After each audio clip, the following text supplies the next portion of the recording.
साथियों नमस्कार, स्वागत है आपका हमारे show team dramatic present unfiltered by you. मैं आपका दोस्त पंकज सारस्वत लेके आए हैं आपके लिए एक ऐसा शो जो मुद्दों पे बात करेगा, दिल्ली के वो सभी तमाम मुद्दे और दिल्ली की वो सभी शख्सियत जिनको आप हमेशा टीवी चैनल्स पर और आपके सोशल मीडिया पे सुनते रहते हैं, देखते रहते हैं। तो दोस्तों ऐसे ही आज हमारे साथ एक शख्स हैं, दिल्ली के ex mayor Shri JP Chhabri ji. और आप यकीन मानिए कि आज जब हम लोग इनके घर पहुंचे तो इनके घर पहुंचने के लिए ना तो मुझे किसी गूगल मैप का इस्तेमाल करना पड़ा, ना ही मुझे बार बार इनको फ़ोन करने पड़े। मैं जहां पे भी भटक रहा था सिर्फ किसी व्यक्ति से इतना पूछता था कि मुझे जेपी भाई साहब के घर जाना है, और पूरा का पूरा रास्ता मुझे एक ही बार में इनके घर तक का मिल गया था। तो सर नमस्कार, स्वागत है आपका हमारे इस शो के अंदर। और क्योंकि आपसे मेरी पहले भी ये मुलाकात हो चुकी है, हम लोग पहले भी दिल्ली यूनिवर्सिटी चुनावों के दौरान एक बार मिल चुके हैं। तो ये जो आपका ये जो वर्चस्व है आपके क्षेत्र के अंदर, ये कैसे आपने इतना कायम कर रखा है कि मैं कहीं भी रुक रहा था, कहीं पे भी, इवन कोई भी हो, मैं इवन ये भी बोलूँगा कि मैंने जब रास्ता पूछा तो कोई धर्म और जाति देख के नहीं पूछा, जिससे भी पूछा उसने एक ही बात बोला, जेपी भैया का घर, सीधे जाओ, राइट ले लो, आगे से लेफ्ट ले लो। तो ऐसे इतना ये जो आपने एक माहौल बनाया हुआ है आपके फेवर में इस क्षेत्र के अंदर, कम से कम ये कैसे आपने तैयार किया? देखिए, आदमी का जो वर्चस्व होता है वो उसका व्यवहार होता है। सही बात है सर। आदमी पद पे रहे ना रहे, जीते हारे, वो सब सेकेंडरी होता है। बिल्कुल। आप समाज जीवन में हो तो आप सामाजिक प्रॉपर्टी हो। ये बहुत ही सार्वजनिक जीवन में जब आप रहते हो तो आप जनता के लोग हो। तो जनता से आपका कनेक्ट ठीक होना चाहिए, उनसे संवाद अच्छा होना चाहिए, उनसे व्यवहार अच्छा होना चाहिए। तो जहाँ पूछोगे वहाँ में पाओगे। अरे वाह सर, बहुत ही शानदार, आपने बड़ी अच्छी बात करी। और ये हमारे दर्शकों के लिए सीखने वाली बात भी है कि हम भी इस बात का ध्यान रखें। देखो, चुनाव जीतना, पद पर रहना, चुनाव हारना, लेकिन एक सामाजिक कार्यकर्ता के रूप में चीज़ों को कंटिन्यू अपने समाज के अंदर करते रहना, शायद यही एक कारण है कि आज भी जब हम लोग यहाँ पे आ रहे थे तो आपके सिर्फ नाम से हमें आपके घर तक का सारा रास्ता लोगों ने बता दिया। और यकीन मानिए हमारी पूरी टीम बड़ा एंजॉय कर रही थी इस मूवमेंट को, कि हम जैसे ही किसी से पूछते थे तो हमें कोई प्रॉब्लम ही नहीं होती, हम सीधा सीधा आपके पास पहुँच रहे थे। तो सर, क्योंकि आप दिल्ली के मेयर भी रहे हैं और दिल्ली की राजनीति में आप भारतीय जनता पार्टी की तरफ से विभिन्न पदों पर रहे हैं, और बड़े बड़े आपने दिल्ली के अंदर इवेंट्स वगैरह ऑर्गेनाइज भी किए हैं, आप उसमें गेस्ट भी रहे हैं, पार्टी के साथ आपका जुड़ाव रहा है, काफ़ी पुराना आपका पार्टी के साथ रिश्ता रहा है। और हमने देखा है अक्सर कि कई लोग क्या होते हैं, एक विशेष पद पे आने के बाद या एक अच्छे डेजिग्नेशन को लेने के बाद कई बार जो पार्टी को चेंज कर देते हैं, पार्टी बदल के दूसरी पार्टी में चले जाते हैं, ये सब चीज़ें जो हैं वो देखने को मिलती हैं। पर आपसे जानना चाहेंगे कि आपकी जो राजनीतिक जीवन की शुरुआत थी वो किस प्रकार हुई? देखिए, राजनीतिक जीवन की शुरुआत में स्कूल टाइम से ही सामाजिक और स्पोर्ट्स में बहुत सक्रिय था। अरे वाह। मेरे जो दादाजी थे वो एक स्वतंत्रता सेनानी थे।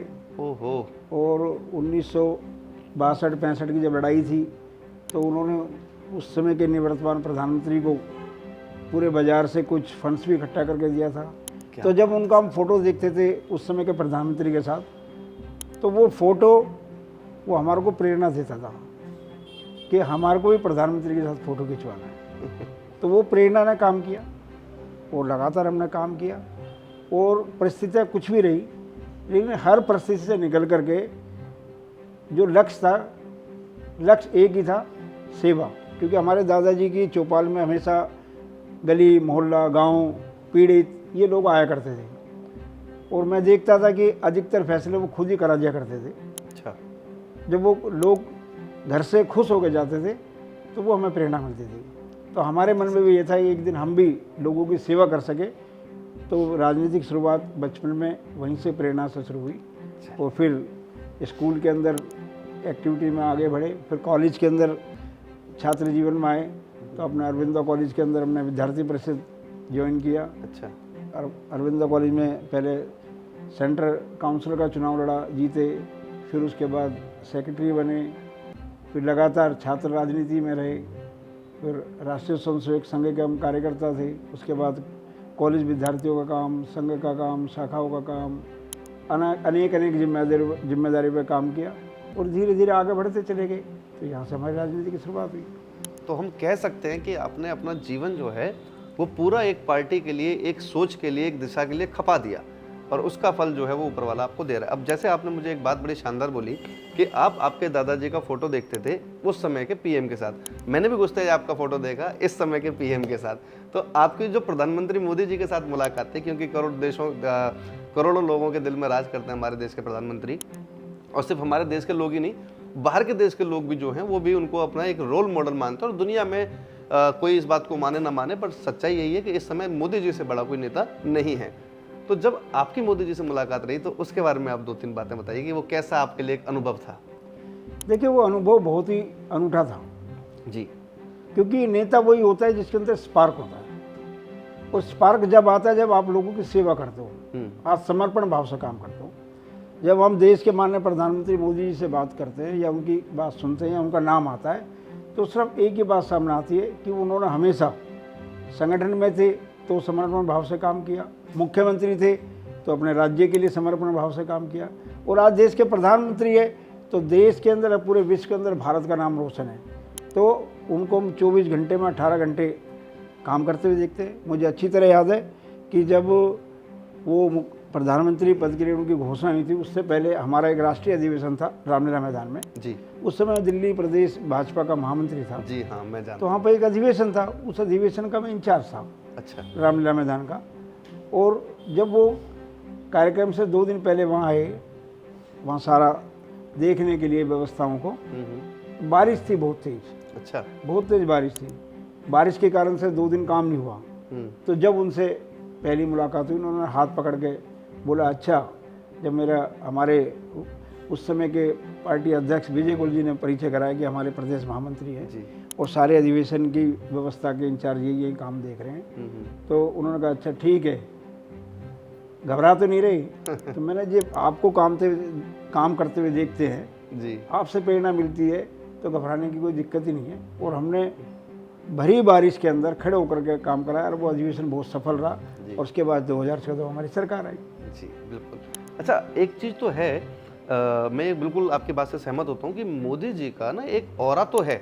अब इसको कोई विपक्षी पार्टी माने या ना माने, क्योंकि मेरी मोदी जी के साथ ऑलमोस्ट हर साल एक भेंट हो जाती है। 28 जनवरी को हमारी मुलाकात मोदी जी से दिल्ली के परेड ग्राउंड में होता है, दिल्ली के एंड में, जहाँ पे वो एनसीसी के बच्चों की रैली में आते हैं और चीफ गेस्ट वही होते हैं।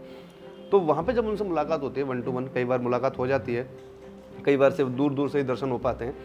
तो एक चीज़ तो उनके अंदर है कि मोदी जी अगर खड़े हैं और आप पूरी दुनिया को खड़ा कर दो एक तरफ, मोदी जी को खड़ा कर दो एक तरफ, तो वो आकर्षण इतना बड़े हैं, इतना मतलब ऑरा उनका इतना हैवी है कि ऑटोमेटिकली दुनिया की नज़र ना उन्हीं की तरफ जाती है। तो ये तो चीज़ है मोदी जी के अंदर, ये तो चीज़ हमने भी कई बार नोट करी है। अच्छा, आपने जिक्र किया कि आप स्कूल टाइम से कॉलेज के दिनों में खेलों में बहुत ज़्यादा रुचि रखते थे, खेल वगैरह, कोई फेवरेट गेम वगैरह कौन सी ज़्यादा आप खेला करते थे? हमारे घर के अंदर रेसलिंग बचपन से ही थी। अरे वाह। मेरे 2 ताऊ जी 2 बड़े अखाड़े चलाते थे। अच्छा। और दिल्ली देश के बड़े पहलवानों में उनका नाम आता था। तो वो दोनों अखाड़ों में हम जाया करते थे। तो रेसलिंग हमारे घर में बचपन से ही थी। कबड्डी का मुझको शौक था। अच्छा। तो स्कूल में और मैंने कबड्डी में भी पार्टिसिपेट किया, रेसलिंग में भी पार्टिसिपेट किया। और अच्छा। मैं डिस्ट्रिक्ट लेवल तक कुश्ती लड़ा। क्रिकेट का मुझे बहुत शौक था। अरे वाह। हमने एक अपना क्रिकेट क्लब भी बनाया हुआ था। अच्छा। Shri Ram youth cricket club. हाँ, सुना हुआ है।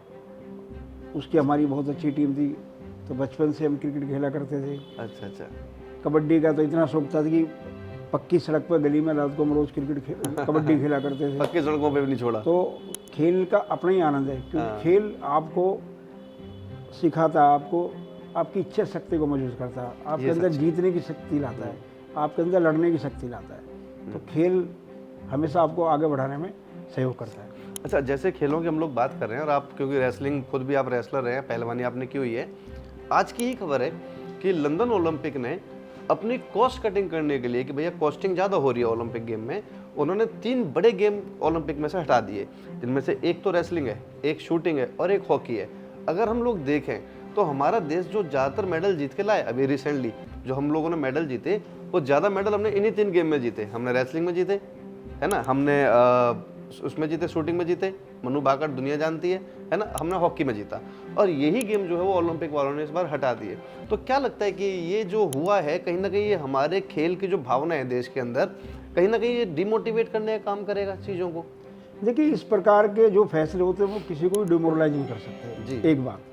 और दूसरा क्या है कि भारत एक उभरती हुई शक्ति है। ये सच्चाई है। जहाँ भारत आर्थिक उभरती हुई शक्ति है, वहीं भारत स्पोर्ट्स में भी उभरती हुई शक्ति है। जिस प्रकार से भारत देश ने मोदी जी के नेतृत्व में खेलों के अंदर भी अतुलनीय योगदान दिया है जी। और हम चाहे एशियंस गेम हो, चाहे कॉमनवेल्थ गेम हो, चाहे ओलंपिक खेल हो, हर साल दर साल हमारी मेडलों की संख्या बढ़ती जा रही है, हमारे खिलाड़ियों की प्रभाव बढ़ता जा रहा है। तो मुझे लगता है कि ये फैसला भारतीय ओलंपिक संघ संज्ञान में लेगा, भारत सरकार भी इसको संज्ञान में लेगी जी। और उचित स्थान पर उसका विरोध जताएगी। और जो खेल हमारे देश के अंदर शुरू से खेले जाते हैं, जिसमें हमारा वर्चस्व है, अगर वो भारतीय ओलंपिक से हटा दिए जाएंगे तो ओलंपिक का कोई सही बात वो है। भी नहीं रहेगा। हाँ, तो मुझे लगता है कि सरकार और भारत ओलंपिक संघ समय पर रहते उस पर संज्ञान लेंगे। हाँ, हमें भी ऐसी एक उम्मीद है, क्योंकि करोड़ों ऐसे हमारे युवा हैं जो इन गेम्स में अपने आप को तैयार ही ओलंपिक के हिसाब से कर रहे हैं और उनको लगता है कि वो ओलंपिक का मेडल जीतेंगे तो देश में उनकी एक अलग छवि बनेगी, जो कहीं ना कहीं एक सच्चाई भी है ना। चलिए सर, एक बात मैं ये जानना चाहता, और ये बड़ी इंपॉर्टेंट बात है, आज का जो हमारा मुद्दा है इस कन्वर्सेशन का, वो कहीं ना कहीं यहीं पर लेके मैं आना चाह रहा था। आप दिल्ली में मेयर रहे हैं, अभी दिल्ली में आम आदमी पार्टी के मेयर हैं, शैली ओबराय जी अभी दिल्ली के मेयर हैं। अब प्रॉब्लम ये हो रही है दिल्ली वालों को, हमने एक सर्वे कराया और सर्वे के अंदर दिल्ली की जो जनता है वो इस बात को लेके बहुत ज़्यादा कंफ्यूज है कि दिल्ली में कौन सा काम किसका है। जैसे अभी कुछ समय पहले करोल बाग ओल्ड राजेंद्र नगर में, यहाँ से पास में ही है, यहाँ पे एक दुर्घटना हुई, राउज IAS के अंदर सीवर लाइन फटी, जिसकी वजह से 3 होनहार बच्चों को अपनी जान गंवानी पड़ी। उससे तकरीबन 15 दिन पहले उसी क्षेत्र में एक बच्चा पानी से क्रॉस करा था, गेट पकड़ के करंट लग के उसकी जान चली जाती है। और जब भी मीडिया या देश का युवा या देश की जनता इस बारे में जानना चाहती है तो सारा का सारा जो प्रॉब्लम है या जो प्रोपोगेंडा है वो ब्लेम गेम पे स्टार्ट हो जाता है। जैसे कभी वो कहते हैं कि MCD का काम है, विधायक का नहीं है। अब MCD में भी वो आ रहे हैं, फिर वो बोलेंगे नहीं ये तो लोकसभा वाले प्रत्याशियों का काम है, तो जो यहाँ के मेंबर ऑफ पार्लियामेंट है उनका काम है। तो जनता कहीं ना कहीं इस बात पे एक क्लियरेशन चाहती है कि ये काम होता है किसका, क्योंकि आप मेयर रहे हैं। और हमने एक चीज़ देखी है कि अभी जो मेयर हैं या आपका जो समय था मेयर वाला, दोनों के बीच में उस समय में पता ही नहीं चलता था कौन सा काम किसका। काम जो थे वो सुचारू रूप से होते रहते थे। अभी काम होते हैं या नहीं होते हैं तो बात की बात है, लेकिन काम को दिखाना और काम को रोकना, इन दोनों के बीच में बहुत ज़्यादा ये जो सरकारें हैं या जो पॉलिटिकल पार्टीज हैं बहुत ज़्यादा कन्फ्यूज्ड हैं। तो आप क्या कहना चाहोगे, मतलब मेयर का जो काम है वो क्या होना चाहिए? इस तरीके से चीज़ों को ब्लेम करना, दूसरे पर डालना, या अपने काम पे ध्यान देना?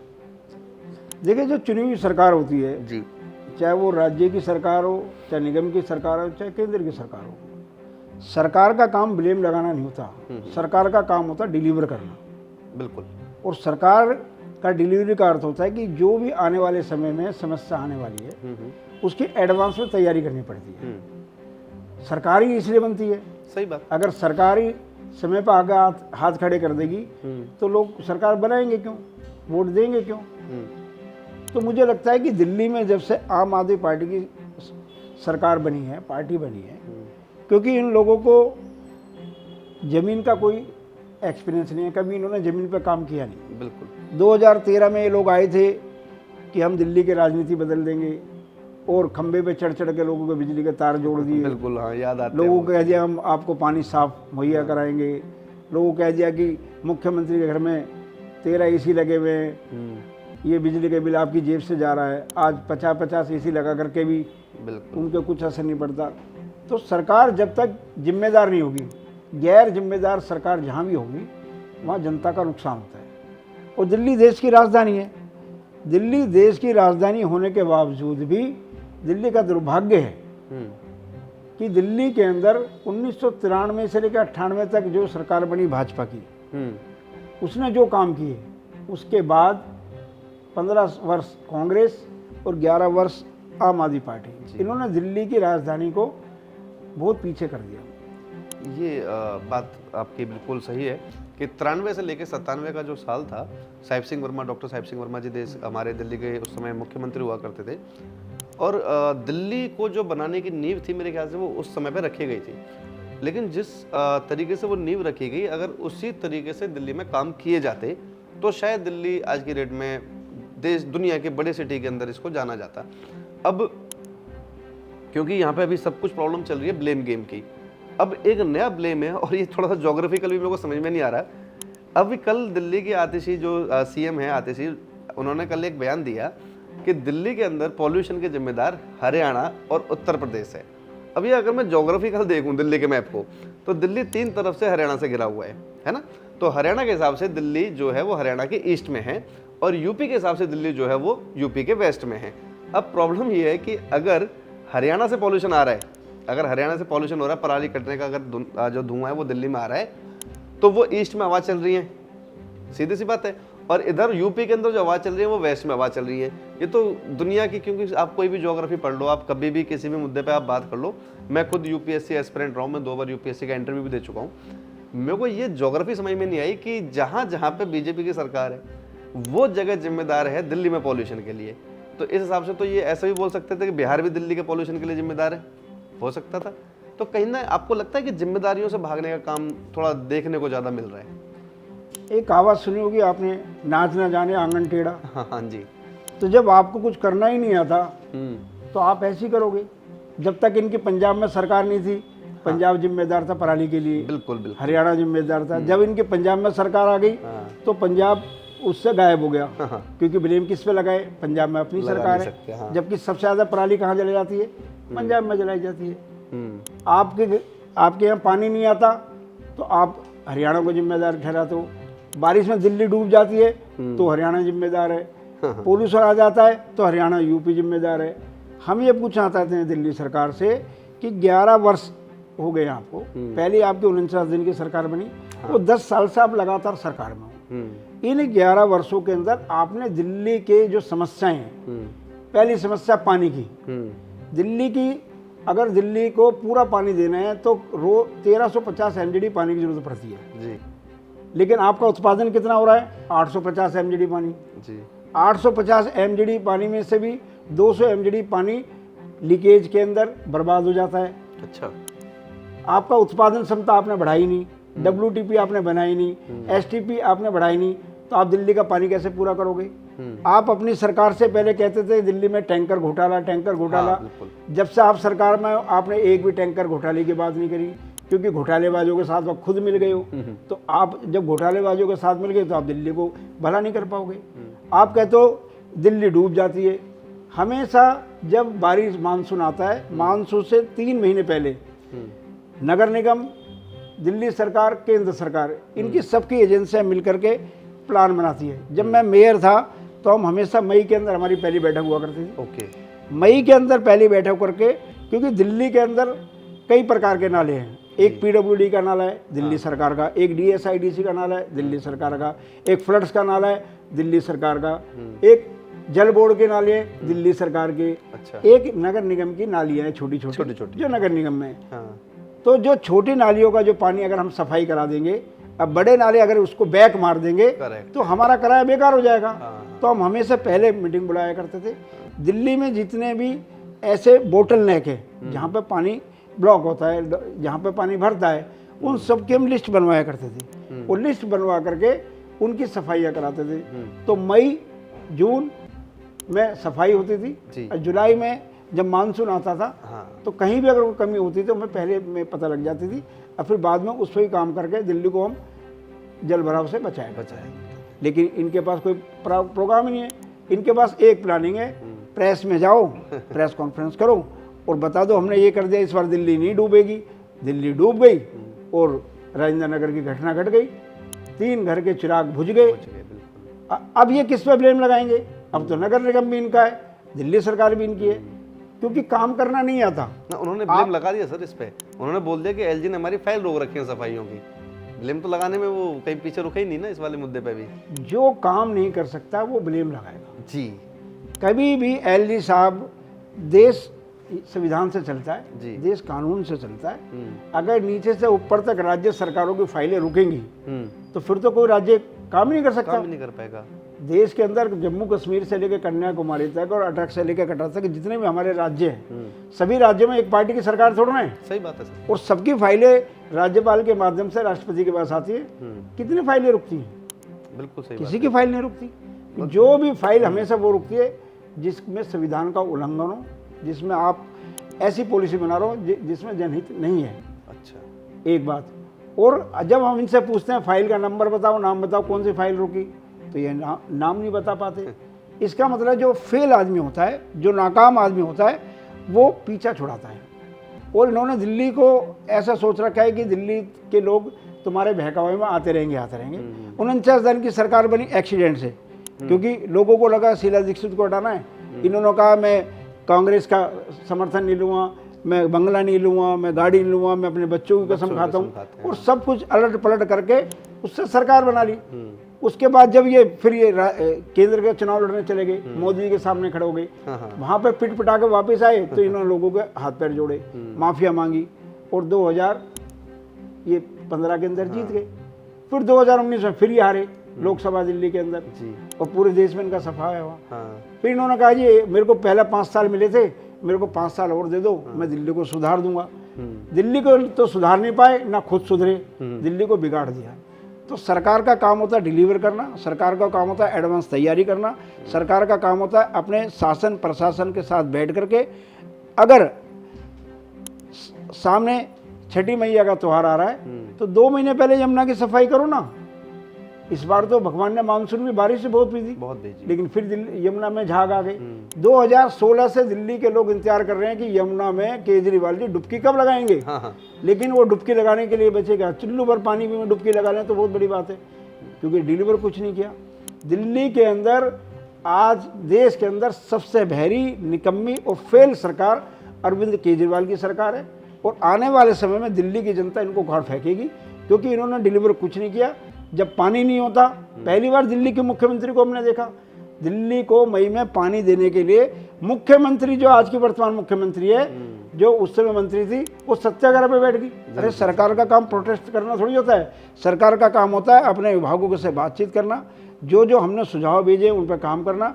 आपकी लीकेज को आप रोको, आपके अपने उत्पादन को बढ़ाओ, उत्पादन आप बढ़ा नहीं रहे, लीकेज आप रोक नहीं रहे, टैंकर घोटाला, टैंकर माफिया से आप मिले, वो लोगों को पानी कैसे पिलाओगे। आपके सभी विधायक टैंकर बेच रहे हैं, जो विधायक टैंकर बेच रहा है वो दिल्ली की जनता का भला कर पाएगा क्या? कभी नहीं कर पाएगा। तो ये फेल सरकार है, ये फेल सरकार कभी डिलीवर नहीं कर सकती। ये सिर्फ ब्लेम करना जानते हैं, लेकिन अब ये ना ब्लेम कर पाएंगे ना क्लेम कर पाएंगे, और दिल्ली की जनता इनको साफ कर देगी। तो अभी आपको ये ऐसा उम्मीद है कि इस बार गया टाटा बाय बाय खत्म इनके साथ होने वाला है? देखो, जनता आज के समय बहुत समझदार है।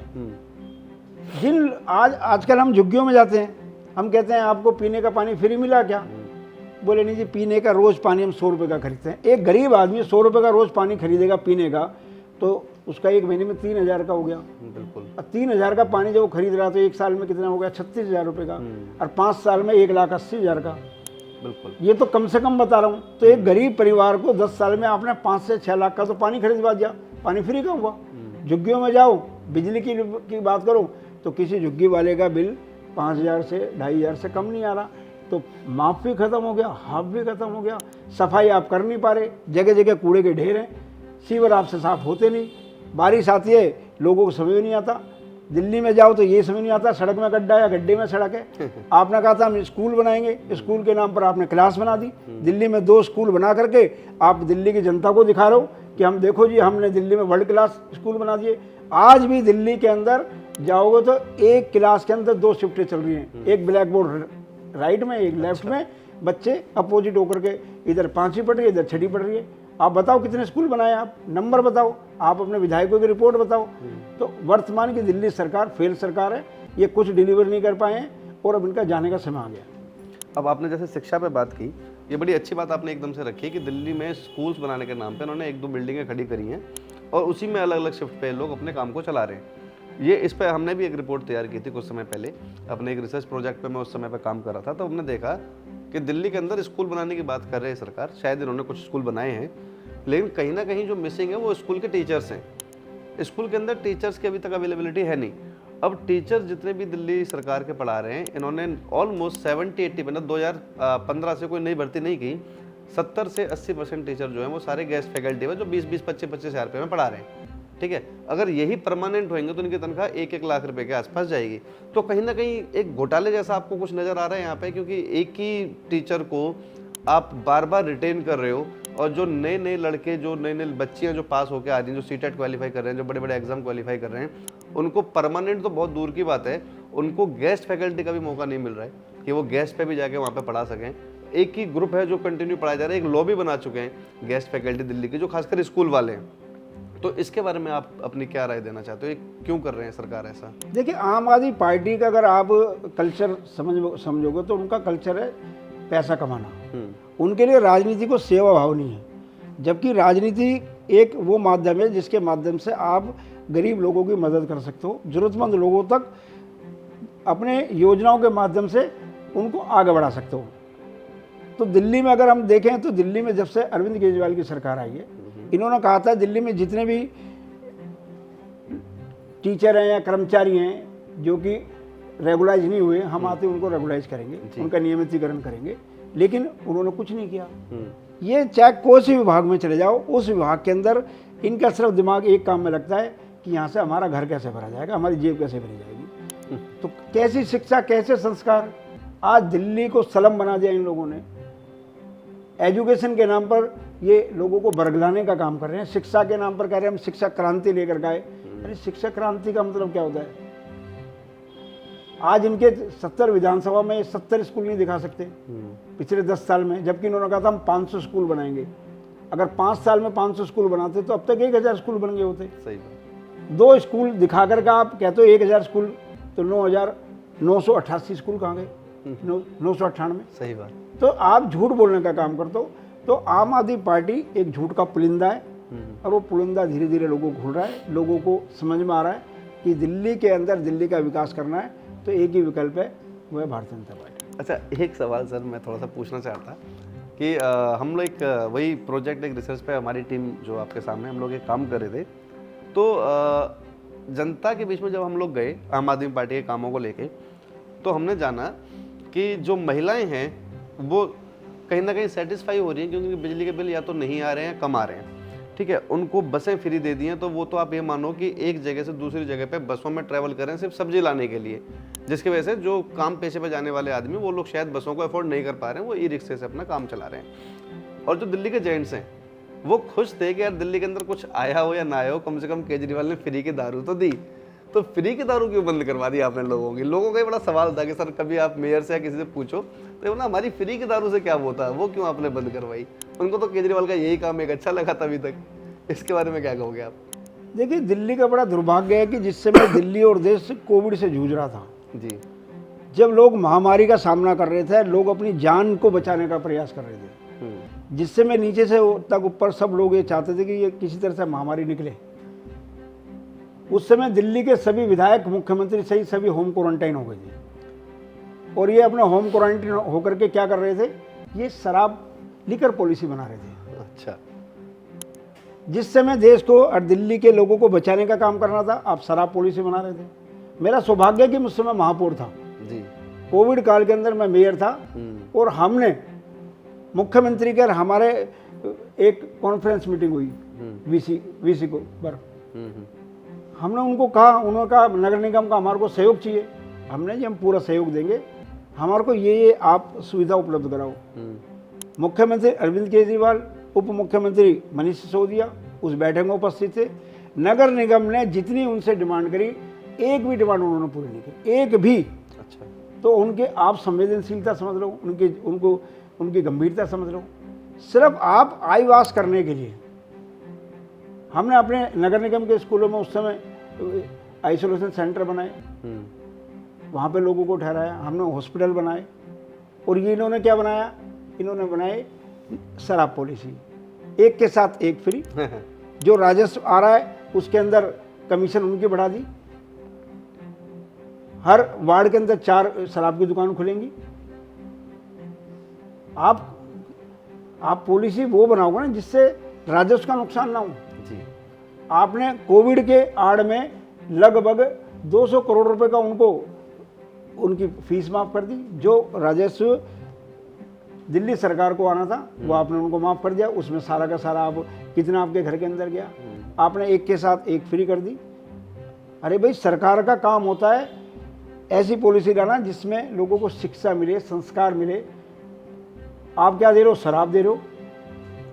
हर गली के मोहल्ले के बाहर क्राइम बढ़ गया। अब किसी को एक के साथ एक फ्री मिलेगी। आदमी सुबह से कमाने जाता है, शाम को 500 रुपये कमाए, पता चला पूरी पेटी खरीद लूँ। बच्चे इंतजार कर रहे हैं, पापा आएंगे, घर पे कुछ खाने को आएगा, पापा आएंगे, मेरी फीस जमा होगी, पापा जी पूरी पेटी खरीद लाए। तो जिस पैसे से बच्चों की शिक्षा होनी थी, बूढ़े माँ बाप की दवाई आनी थी, घर के चूल्हा जलना था, वो पैसा आपने शराब के अंदर दे दिया।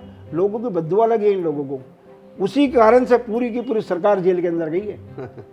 इनको अपनी पॉलिसी वापस लेनी पड़ी। पूरी कैबिनेट जेल में, पूरी कैबिनेट जेल। पहली बार देश के अंदर ऐसी सरकार है जिसने जेल की यात्रा की है। पूरी कैबिनेट जेल के अंदर गई है, फिर भी इनको शर्म नहीं आती। जेल में भी सारे मीटिंग करते होंगे आप? वहां भी मीटिंग करते थे, वहां भी शराब चिल्लाते थे। क्योंकि देश में एक ईमानदार सरकार है मोदी जी की। उनके रहते हुए कोई भी ऐसा फैसला सरकार नहीं कर सकती जो जनहित के खिलाफ हो। जनहित के खिलाफ जाओगे तो जेल भी जाना पड़ेगा, भ्रष्टाचार करोगे तो जेल भी जाना पड़ेगा। और शराब बेचने का काम सरकार का नहीं है। सरकार का काम है लोगों को मूलभूत सुविधाएं उपलब्ध कराना। हम पूछना चाहते हैं कितना पानी बढ़ाया लोगों का? 0। हम पूछना चाहते हैं कितनी सड़कें बनाई? 1 नहीं। हम पूछना चाहते हैं कितने पुल बनाए? 1 भी नहीं। हम पूछना चाहते हैं कितने अस्पताल बनाए? 0/0। हम पूछना चाहते हैं आपने किया क्या? ये क्या कहेंगे? हाँ, हमने 4 दुकानें शराब की खुलवा दी। अरे सरकार हो तुम या तुम दलाल माफिया हो? माफिया हो। शराब माफिया का काम सरकार करती है। माफिया वाला काम लग रहा है तो जो माफिया जो काम करेगा तो माफिया को माफी नहीं होती, उसको जेल ही होती है। सर एक सवाल मैं ये भी पूछना चाहता आपसे कि अभी हाल ही में हमारे देश के अंदर इसी साल राम मंदिर का निर्माण किया गया है और 500 वर्षों से इसकी एक इंतजार था और बहुत ही शानदार तरीके से एक मंदिर ऐसा बनाया गया और बहुत से ऐसे व्यक्ति हैं, बहुत से ऐसे तीर्थयात्री हैं जो मंदिर में दर्शन करने जा रहे हैं। आप हो गया अभी तक राम मंदिर? देखिए, मेरा सौभाग्य है कि मैं राम मंदिर के उद्घाटन के कार्यक्रम में भी था। अरे वाह। और मैंने राम मंदिर को, भगवान राम को सिक्योरिटी में भी देखा है। अच्छा। जब वो पूरे सिक्योरिटी में लोग रेलिंग के अंदर बीच में जाकर दर्शन किया करते थे। अच्छा। और भगवान राम टेंट में रहा करते थे। तो ये मेरा सौभाग्य है। भगवान राम हमारे कण कण में बसे हुए राम हैं। सुबह की राम अच्छी हो जाती है तो लोगों का दिन अच्छा निकलता है जी।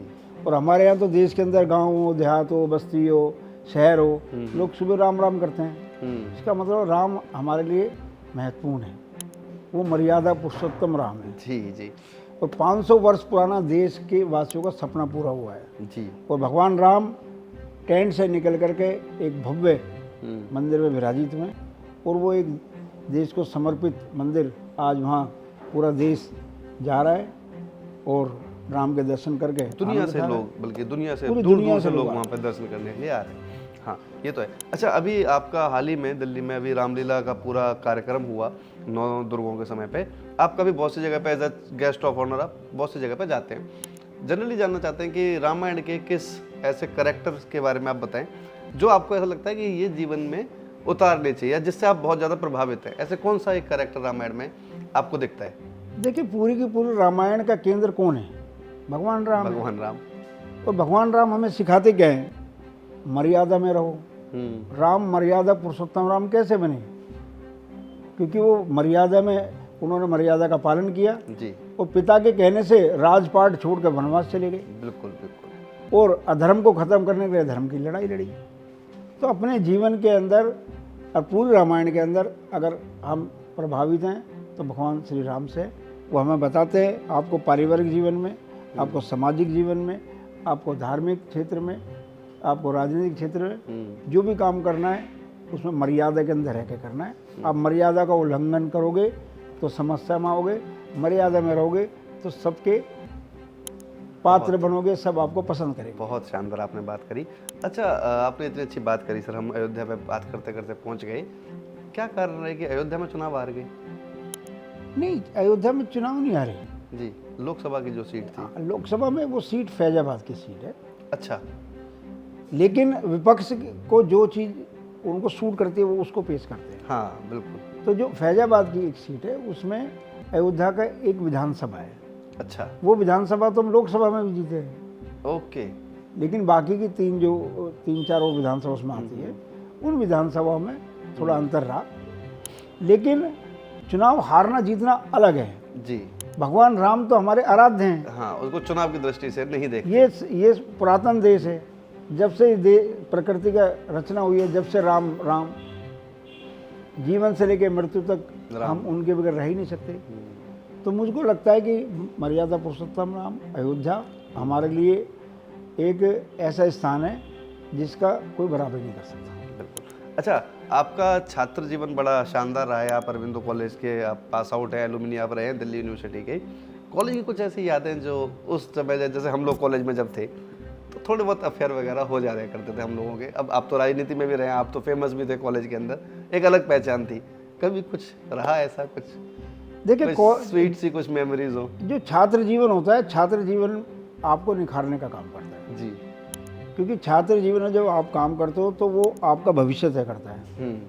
आपका भविष्य आपको क्या करना है। तो आप हंसते खेलते अपने लक्ष्य तक पहुंचते हो तो आपका समय का सदुपयोग होता है। और जब छात्र जीवन में आप राजनीति में हो तो निश्चित रूप है आपका एक बड़ा ग्रुप होगा।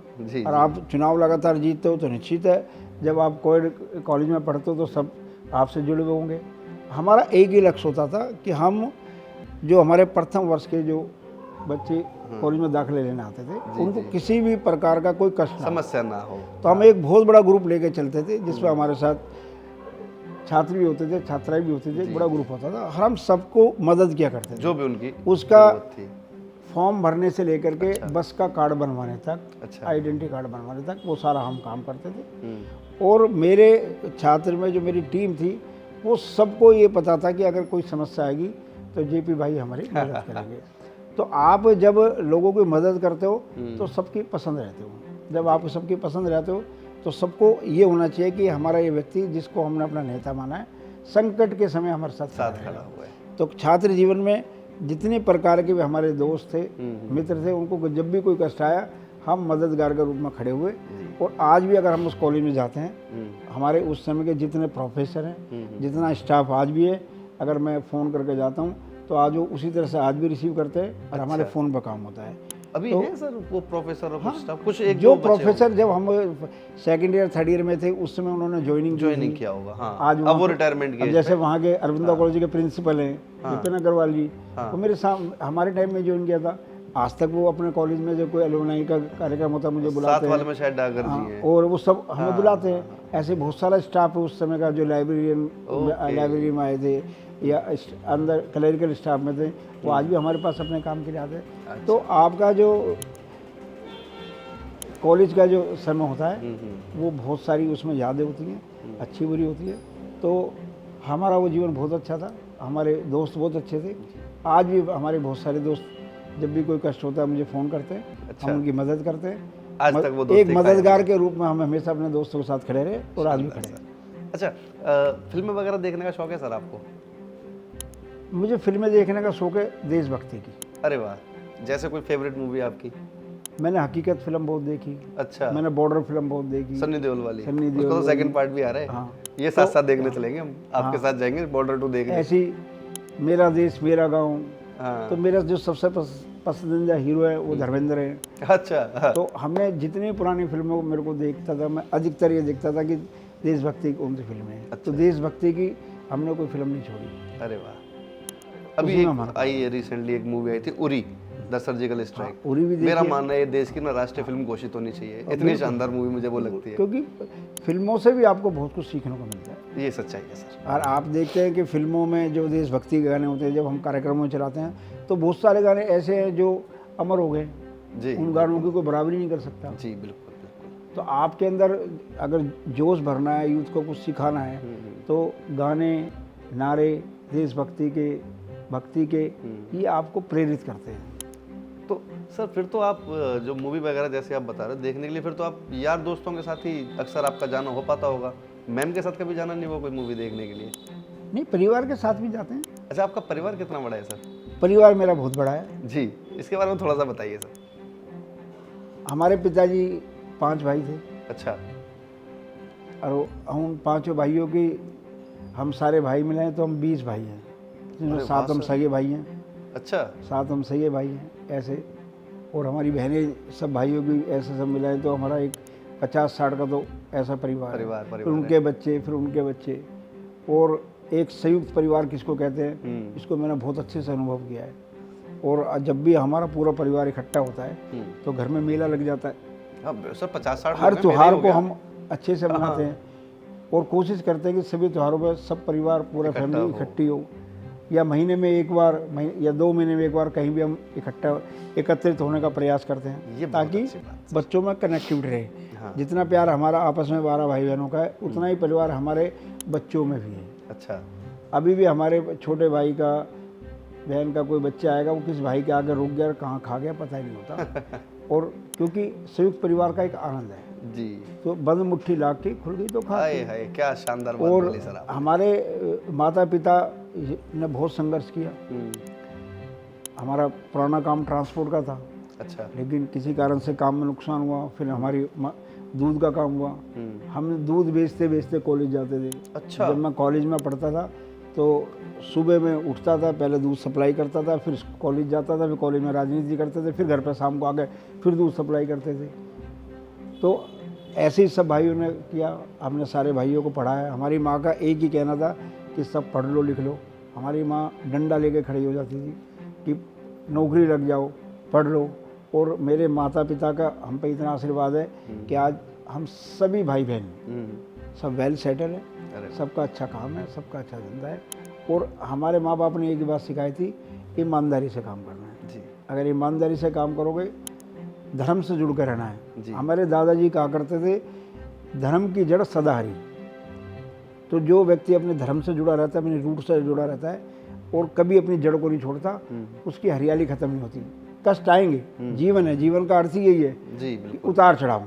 तो जब चढ़ाव पे हो तो इतराओ मत, उतार पे हो तो घबराओ मत। कुछ मिल जाए तो इतराना नहीं है, कुछ रह जाए तो घबराना नहीं है। शानदार। तो हमने अपने पूरे जीवन में चाहे कॉलेज में चुनाव लड़ा, चाहे वैसे चुनाव लड़ा, चाहे संगठन में काम किया, कैसी भी परिस्थिति बनी, जब कोई दायित्व मिला तो उसको जिम्मेदारी समझ के काम किया। और जब बिगड़ दायित्व के काम किया तो भी काम किया। क्योंकि हमारे बड़ों ने सिखाया कि जीवन में 2 प्रकार की स्थिति होती है जो आपको फेस करनी होती है। एक फेस होता है जब आप लीड करते हो, एक फेस होता है जब सहयोग करते हो। अगर आप लोगों का सहयोग अच्छे से कर सकते हो तो जब आप लीड करोगे तो लोग आपका सहयोग करेंगे। बिल्कुल। और कोई दूसरा लीड कर रहा है और आप उसका सहयोग नहीं करोगे तो आप लोगों से सहयोग कैसे मांगोगे? वो लीडरशिप क्वालिटी खत्म हो जाती है। तो एक संयुक्त परिवार और सारे परिवार, सारे भाई, सारे बहन आज भी एक आवाज़ पर इकट्ठे होते हैं। सारे बच्चों को आज जो आवाज़ मार दें, जो काम बता दिया, शाम तक पूरा हो जाता है। बहुत बढ़िया। तो आज हम मतलब बात कर रहे हैं अपने जेपी भाई से। तो मैं अगर ये बात बोलूं कि भाई साहब ने जो अपना एक स्ट्रगल टाइम जो स्टार्ट किया था, वो दूध बेचने से, आपने जैसे सुना, दूध बेचने से लेके मेयर की चेयर तक का सफ़र किया और अभी भी आगे का सफ़र जारी है। तो कहीं ना कहीं भाई साहब दिल में इच्छा तो होती होगी कभी कि क्या पता सीएम बन जाए, जैसे मेयर बन गए। नहीं, देखो, ये कभी भी महत्वाकांक्षा व्यक्ति में कभी खत्म नहीं होनी चाहिए जी। लेकिन महत्वाकांक्षा का अर्थ ये नहीं होता कि उस पर लटक जाओ। हाँ, कुछ काम अपने हाथ में, जो काम करना है अपने हाथ में कर्म करना है। कुछ काम पार्टी के होते हैं जी। तो अपना काम है पार्टी को जिताना। आज भारत में हमारी सरकार है, मोदी सरकार है, तो हमारी सरकार है। दिल्ली में हमारी सरकार बनेगी, वो हमारी सरकार होगी। तो मुख्यमंत्री कौन बनेगा ये पार्टी तय करती है, पार्टी का फैसला है, ये पार्टी का फैसला होता है। लेकिन मुख्यमंत्री बने उसमें हमारे सहभागिता और हमारा सहयोग पूरा होना चाहिए। तो पार्टी को जिताने के लिए पार्टी की योजना के हिसाब से, पार्टी की कार्यपद्धति के हिसाब से काम करना हमारा काम है। जो पार्टी योजना बना के देगी उस पर काम करेंगे, पार्टी की कार्यपद्धति से काम करेंगे। और जब काम करेंगे तो ईश्वर जो चाहेगा, जो ईश्वर कृपा करेगा, वो बनेंगे। लेकिन पार्टी लाइन से न 1 इंच हटना, न 1 इंच आगे बढ़ना। पार्टी लाइन पे काम करना है और पार्टी का हमारा एक ही लक्ष्य है, नेशन फर्स्ट। तो मतलब जो काम करेंगे देश को सामने रख के करेंगे। तो बीजेपी कार्यकर्ताओं को ऑलमोस्ट हम लोग कह सकते हैं कि मन है पार्टी परमो धर्म।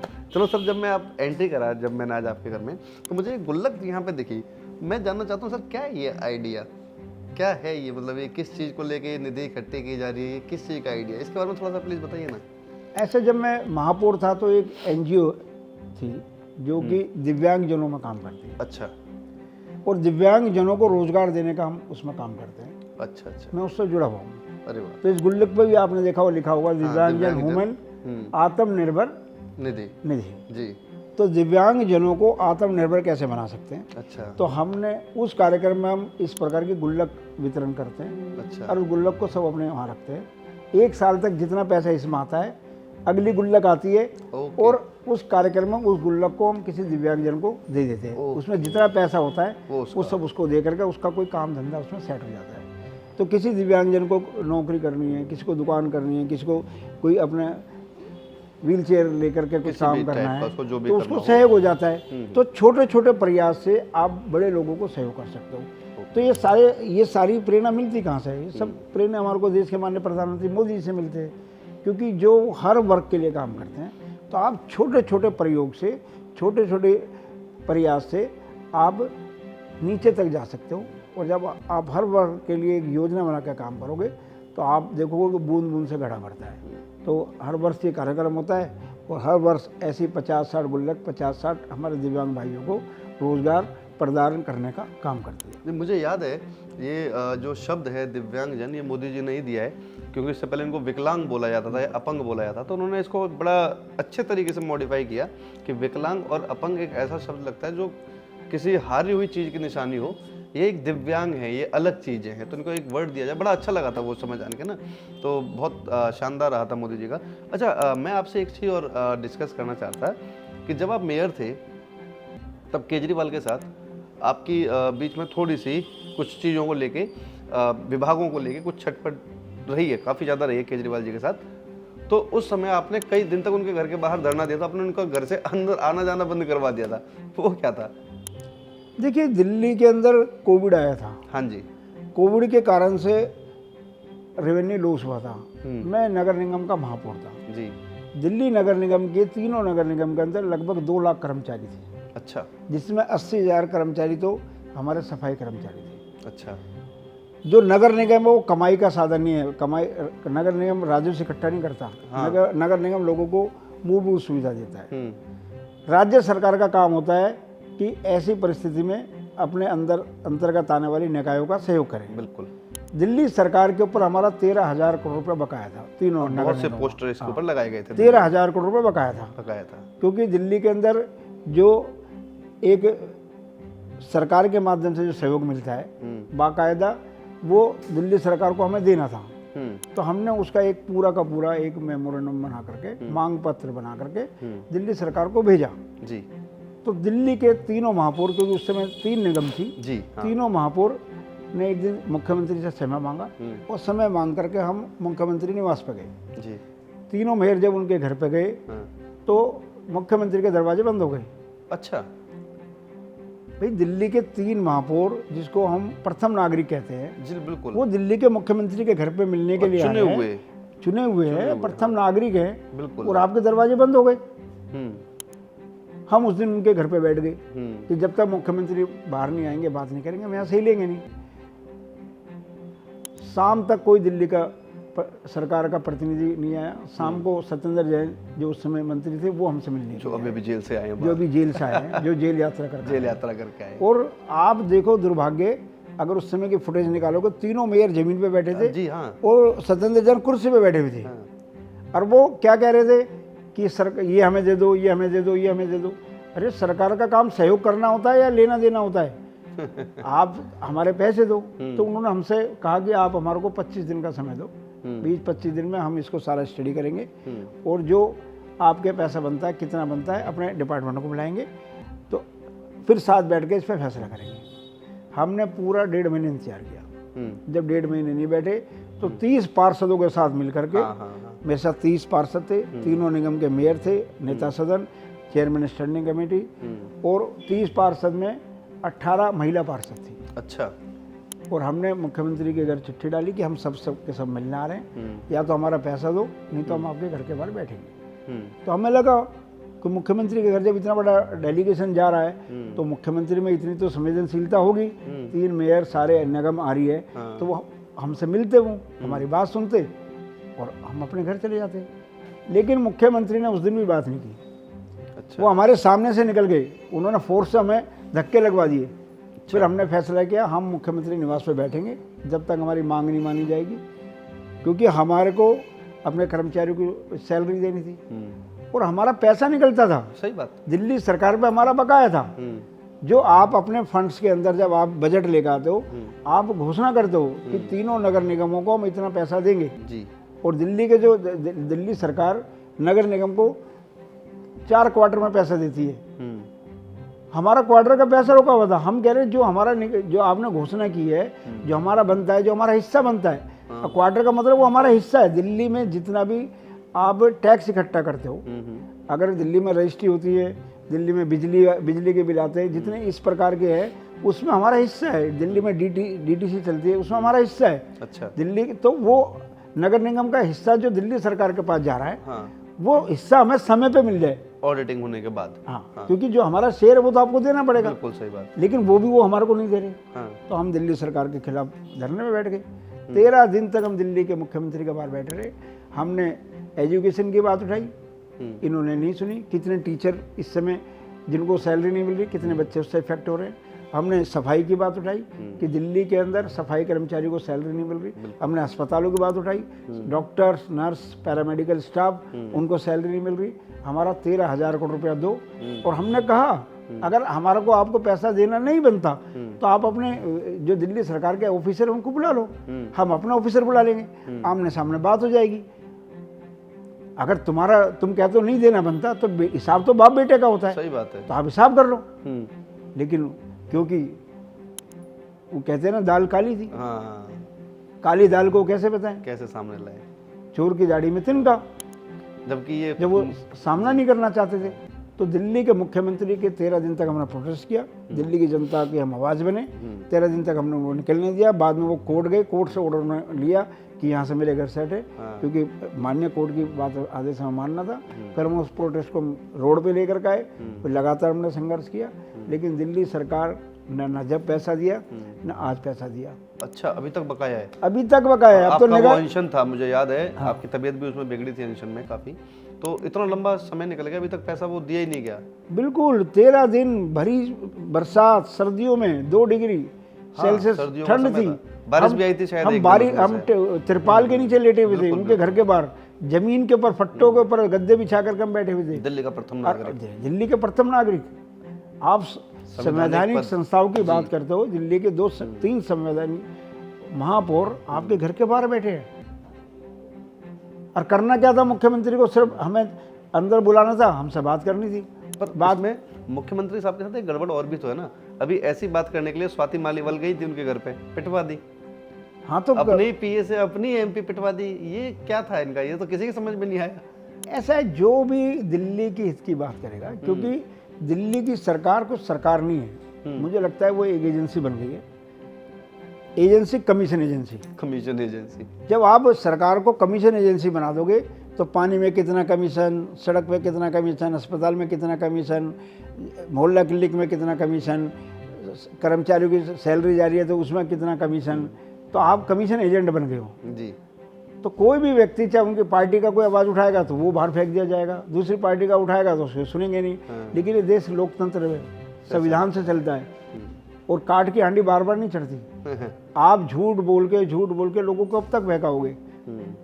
तो मुझे लगता है कि ये झूठ बोलने वाली सरकार है, ये अनडिलीवर सरकार है, ये कुछ भी डिलीवर कर नहीं पा रही। ज़मीन पे इनको कुछ करना नहीं आता, क्योंकि ज़मीन पे काम करने के लिए मेहनत करनी पड़ती है, प्लान करना पड़ता है, विजन चाहिए, विजन के लिए लोग चाहिए, उसके लिए पेन लेना पड़ता है, अपने आप को खपाना पड़ता है।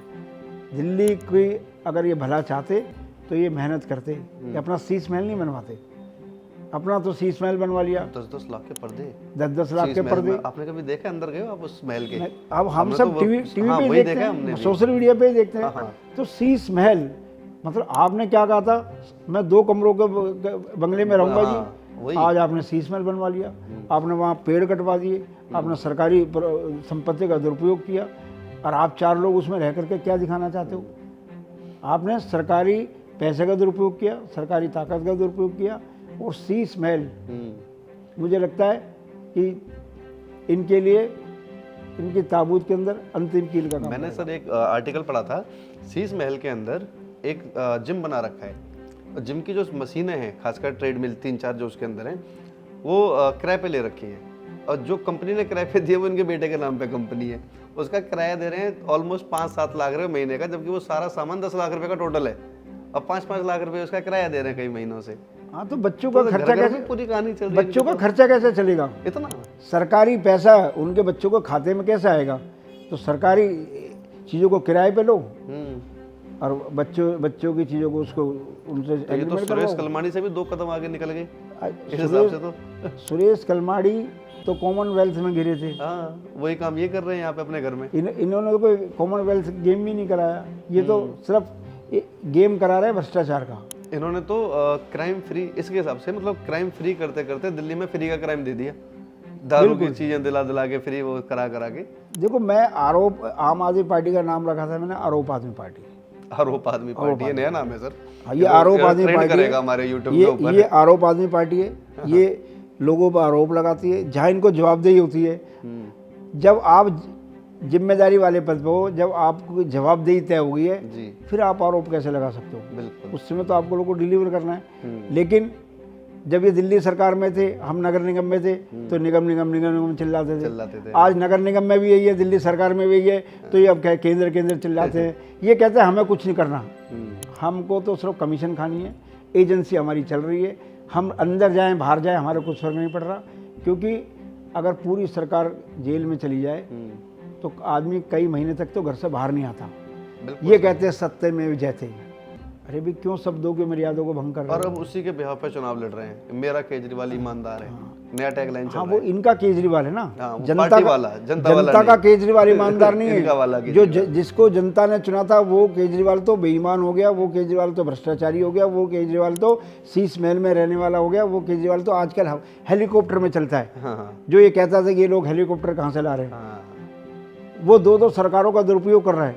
पंजाब सरकार का हेलीकॉप्टर आता है, उनको पूरे देश में घुमाता है। हाँ, ये सच्चाई है सर। सच्चाई। आप राज्य सरकार का के वो लेके अपनी पार्टी के लिए उसका इस्तेमाल कर तो रहे हो। जो आपने मर्यादाएं तय की थी, जो आपने नियम बनाए थे, सबसे पहले उन्होंने कहा इन नियमों को हम तोड़ेंगे। हाँ, हाँ। तो अब वो नियम तोड़ रहे हैं, जनता देख रही है और जनता समय पर उसका जवाब देगी। जैसे नियम तोड़ने से एक चीज याद आई कि बीजेपी का अपना एक संविधान है। बीजेपी अपने संविधान से चलती है और संविधान बीजेपी का ये कहता है कि एक राष्ट्रीय अध्यक्ष हद मार के 2 बार राष्ट्रीय अध्यक्ष बनाए जा सकते हैं। जेपी नड्डा साहब जो अपने राष्ट्रीय अध्यक्ष हैं, काफ़ी समय से इनका कार्यकाल जो है उसको कुछ समय के लिए आगे बढ़ा देते हैं, कुछ समय के आगे बढ़ा देते हैं। आखिर कब बीजेपी को अपना अगला राष्ट्रीय अध्यक्ष मिलने वाला है? देखिए, हमारे संगठन में एक संविधान से हमारा संगठन चलता जी। है और उस संगठन के हिसाब से ही चाहे राष्ट्रीय अध्यक्ष हैं, चाहे हमारे प्रदेश अध्यक्ष हैं, चाहे किसी भी इकाई के अध्यक्ष हैं, वो 2 कार्यकाल तक पार्टी के अध्यक्ष रह सकते हैं। 2 कार्यकाल, हाँ। फिर हमारी पार्टी के अंदर बाकायदा मेंबरशिप होती है। अभी आपने देखा कि पीछे हमारी पार्टी की मेंबरशिप खुली, देश के माननीय प्रधानमंत्री मोदी जी ने सबसे पहले मेंबरशिप लेकर इसका शुभारंभ किया जी।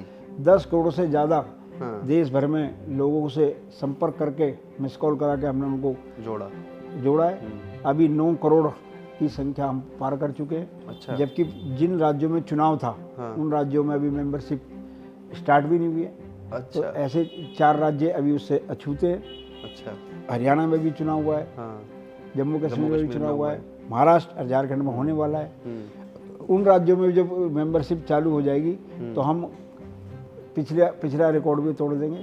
तो हमारी पार्टी में पहले आदमी पहले सदस्य बनता है, उसके बाद प्राथमिक सदस्य बनने के बाद फिर सक्रिय सदस्य बनता है। सक्रिय सदस्य बनाने की भी एक प्लानिंग है, प्रोसेस है। कम से कम उसको 100 लोगों को सदस्य बनाना पड़ता है। अच्छा। जब भी वो सक्रिय सदस्य बन सकता है। अभी आपने देखा हमारे माननीय राष्ट्रीय अध्यक्ष जी ने देश के माननीय प्रधानमंत्री जी को, गृह मंत्री जी को सक्रिय सदस्य बनाया है, तो वो प्रोसेस शुरू हो गया है। अभी हमारे पार्टी ने, हमारा जो चुनाव अधिकारी होता है पार्टी का, वो अभी तय किया है, माननीय लक्ष्मण जी को चुनाव अधिकारी तय किया है। तो वो एक पूरा प्रोसेस है। हमारी पार्टी लोकतांत्रिक पार्टी है। हमारी पार्टी में पूरा एक सिस्टम से काम होता है। हम नीचे से समिति इकाई से लेकर के राष्ट्रीय अध्यक्ष का चुनाव करते हैं। जब ये सारे बन जाएंगे, फिर हमारे जो पार्टी के प्रोसेस के हिसाब से सूचियाँ बनेंगी, उसके बाद फिर हमारा बूथ की इकाई का चुनाव शुरू होगा, फिर मंडल इकाई का, फिर जिला इकाई का, फिर प्रदेश इकाई का, फिर पूरा पैटर्न है जो शुरू से एंड तक फॉलो होगा। प्रोसेस है। तो जैसे वो प्रोसेस पूरा होगा, हमें राष्ट्रीय अध्यक्ष मिल जाएंगे। और हमारा पार्टी का कोई वरिष्ठ कार्यकर्ता पार्टी को चलाएगा। तो इसमें ऐसी कोई मतलब वो नहीं है कि कोई जाति स्पेशल धर्म से देखा नहीं। जाए, वो जो जीत के आएगा वो पार्टी आप चलाएगा। हमारी पार्टी का इतिहास उठा के देख लो, हाँ वो बिल्कुल पूरा का पूरा हमारे जितने भी राष्ट्रीय अध्यक्ष रहे, उन्होंने किसी ने अपना राजनीतिक जीवन बूथ से स्टार्ट किया, किसी ने मंडल से स्टार्ट किया, किसी ने युवा मोर्चा से स्टार्ट किया।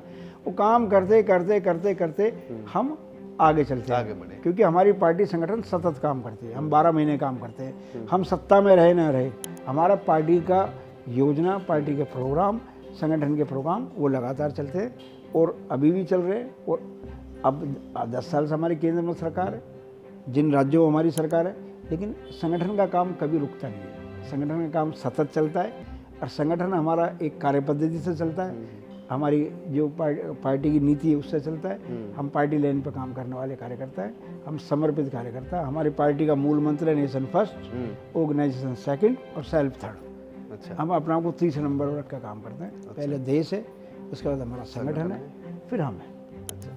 तो अब जैसे बीच में खबरें आती रहती हैं कि चुनावों के समय पे राष्ट्रीय अध्यक्ष श्री जेपी नड्डा जी ने संगठन को लेकर कुछ बयान दिए, जिस पर संगठन के जो हायर ऑफिसर थे, जैसे कि अपने मोहन भागवत जी, कुछ लोग इसमें नाराज भी हो गए थे कि हमें संगठन की जरूरत है। तो ऐसी खबरें आई बीच में कि बीजेपी और संगठन में सब कुछ ठीक नहीं चल रहा है, ऐसा कुछ है कि? नहीं, ऐसा ही सब लोग कहते हैं। हमारा बहुत बड़ा परिवार है, हमारा विचार परिवार है, हमारा एक बहुत हम अनुषांगिक संगठन है, हम सब मिलकर काम करते हैं और हमारा एक ही ध्येय है, राष्ट्र प्रथम, और नीचे से ऊपर तक सब लोग उसी में लगे हुए हैं। अच्छा। हमारा किसी का भी पर्सनल एजेंडा कोई नहीं है, हमारा एक ही एजेंडा है, देश प्रथम। देश के लिए काम करते हैं, संस्कृति के लिए काम करते हैं, तो हमारा देश, हमारी संस्कृति, हमारी सभ्यता, हमारे विचार वो मजबूत रहे, उसके लिए हम सब काम करते हैं। चलिए, अभी जैसे दिल्ली में चुनाव का माहौल बना हुआ है, फरवरी के आसपास दिल्ली में चुनाव होने हैं, और आप यहाँ पर चुनाव लड़ भी चुके हैं, आप दिल्ली में मेयर भी रहे हैं, यहाँ पार्षद भी रहे हैं, पार्टी के महामंत्री भी रहे हैं, छात्र नेता भी रहे हैं।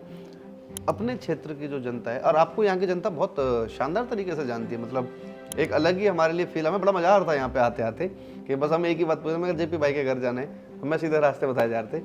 तो इस क्षेत्र के लिए या इस क्षेत्र के जो लोग होंगे, जो सदर जो ये विधानसभा है, इन लोगों को आप अपनी तरफ से क्या कुछ कहना चाहते हैं? अब दिवाली की भी शुभकामनाएं, ठीक है, इसके अंदर और भी जो आपके दिल की बात हो, जो कुछ कहना चाहते हो, ऐसा कुछ जो आप यहाँ के लोगों के लिए बोलना चाह रहे हो?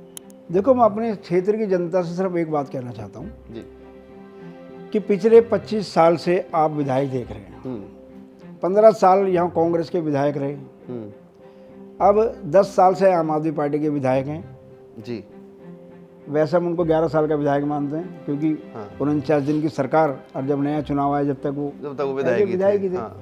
तो पिछले 26 साल से जो विधायक है, उन्होंने इस क्षेत्र को दिया क्या? इस क्षेत्र की सबसे बड़ी समस्या थी रानी झांसी फ्लाईओवर। रानी झांसी फ्लाईओवर को अटकाने वाले, लटकाने वाले कांग्रेस के लोग थे। उस समय यहाँ विधायक थे राजेश जैन जी। हाँ जी। हम उनसे पूछना चाहते हैं कि रानी झांसी फ्लाईओवर को रुकवाने में तो आपने बहुत काम किया, बनवाने में आपने कोई मदद की क्या? बिल्कुल कुछ नहीं किया। यहाँ पर आप जाएंगे, किशनगंज RUB है, टपकना पुल जिसको कहते हैं। हाँ जी, हाँ जी, हाँ जी। लोग 2-2, 2.5 घंटे ट्रैफिक में जाम में फंसे रहते थे, और जब वो रेल ऊपर से गुजरती थी, नीचे ट्रैफिक होता था, तो ऊपर से पानी टपकता था। अच्छा। इसलिए उसको टपकना कहते हैं, टपकना पुल कहते हैं। अच्छा।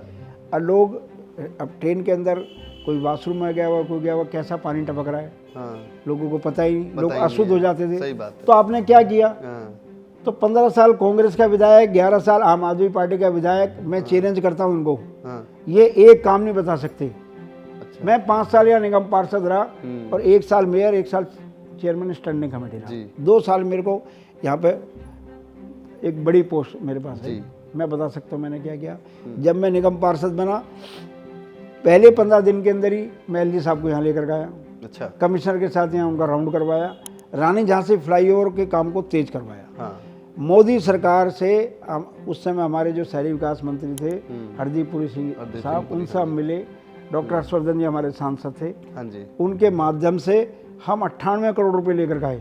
अच्छा। 98 करोड़ रुपए के कारण, जिस फंड्स की कमी के कारण से रानी झांसी फ्लाईओवर रुका था, उस काम को हमने गति दी, और हमने टारगेट फिक्स किया कि 1.5 साल के अंदर ये जो पिछले 10 साल से 2007 में शुरू हुआ था रानी झांसी फ्लाईओवर। हाँ जी, बिल्कुल। 2007 से 17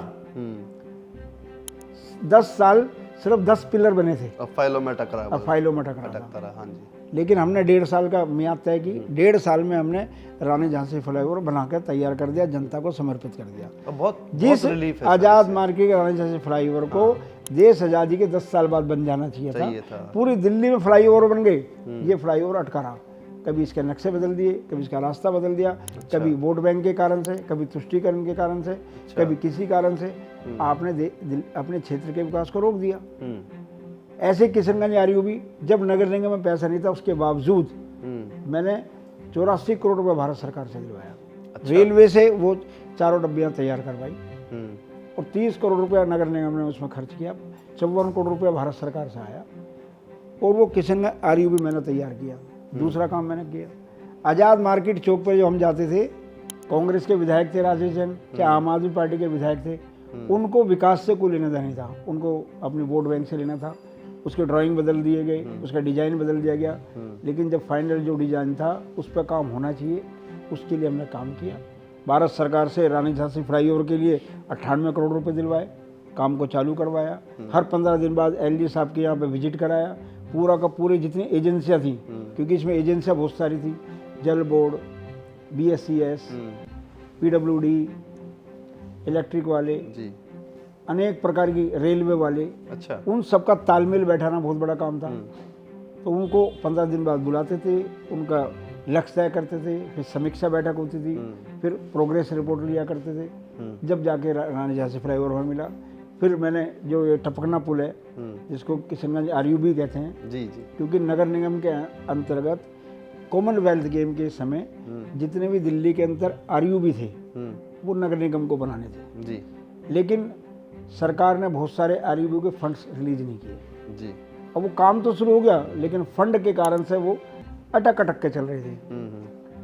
तो इस आरयूबी को पूरा करने के लिए हमने भारत सरकार से बात की, रेलवे को हमने पैसे दिलवाए, रेलवे ने अपना काम समय पर पूरा किया। बीच में कोविड आ गया, कोविड के बावजूद प्रोजेक्ट अटक गया।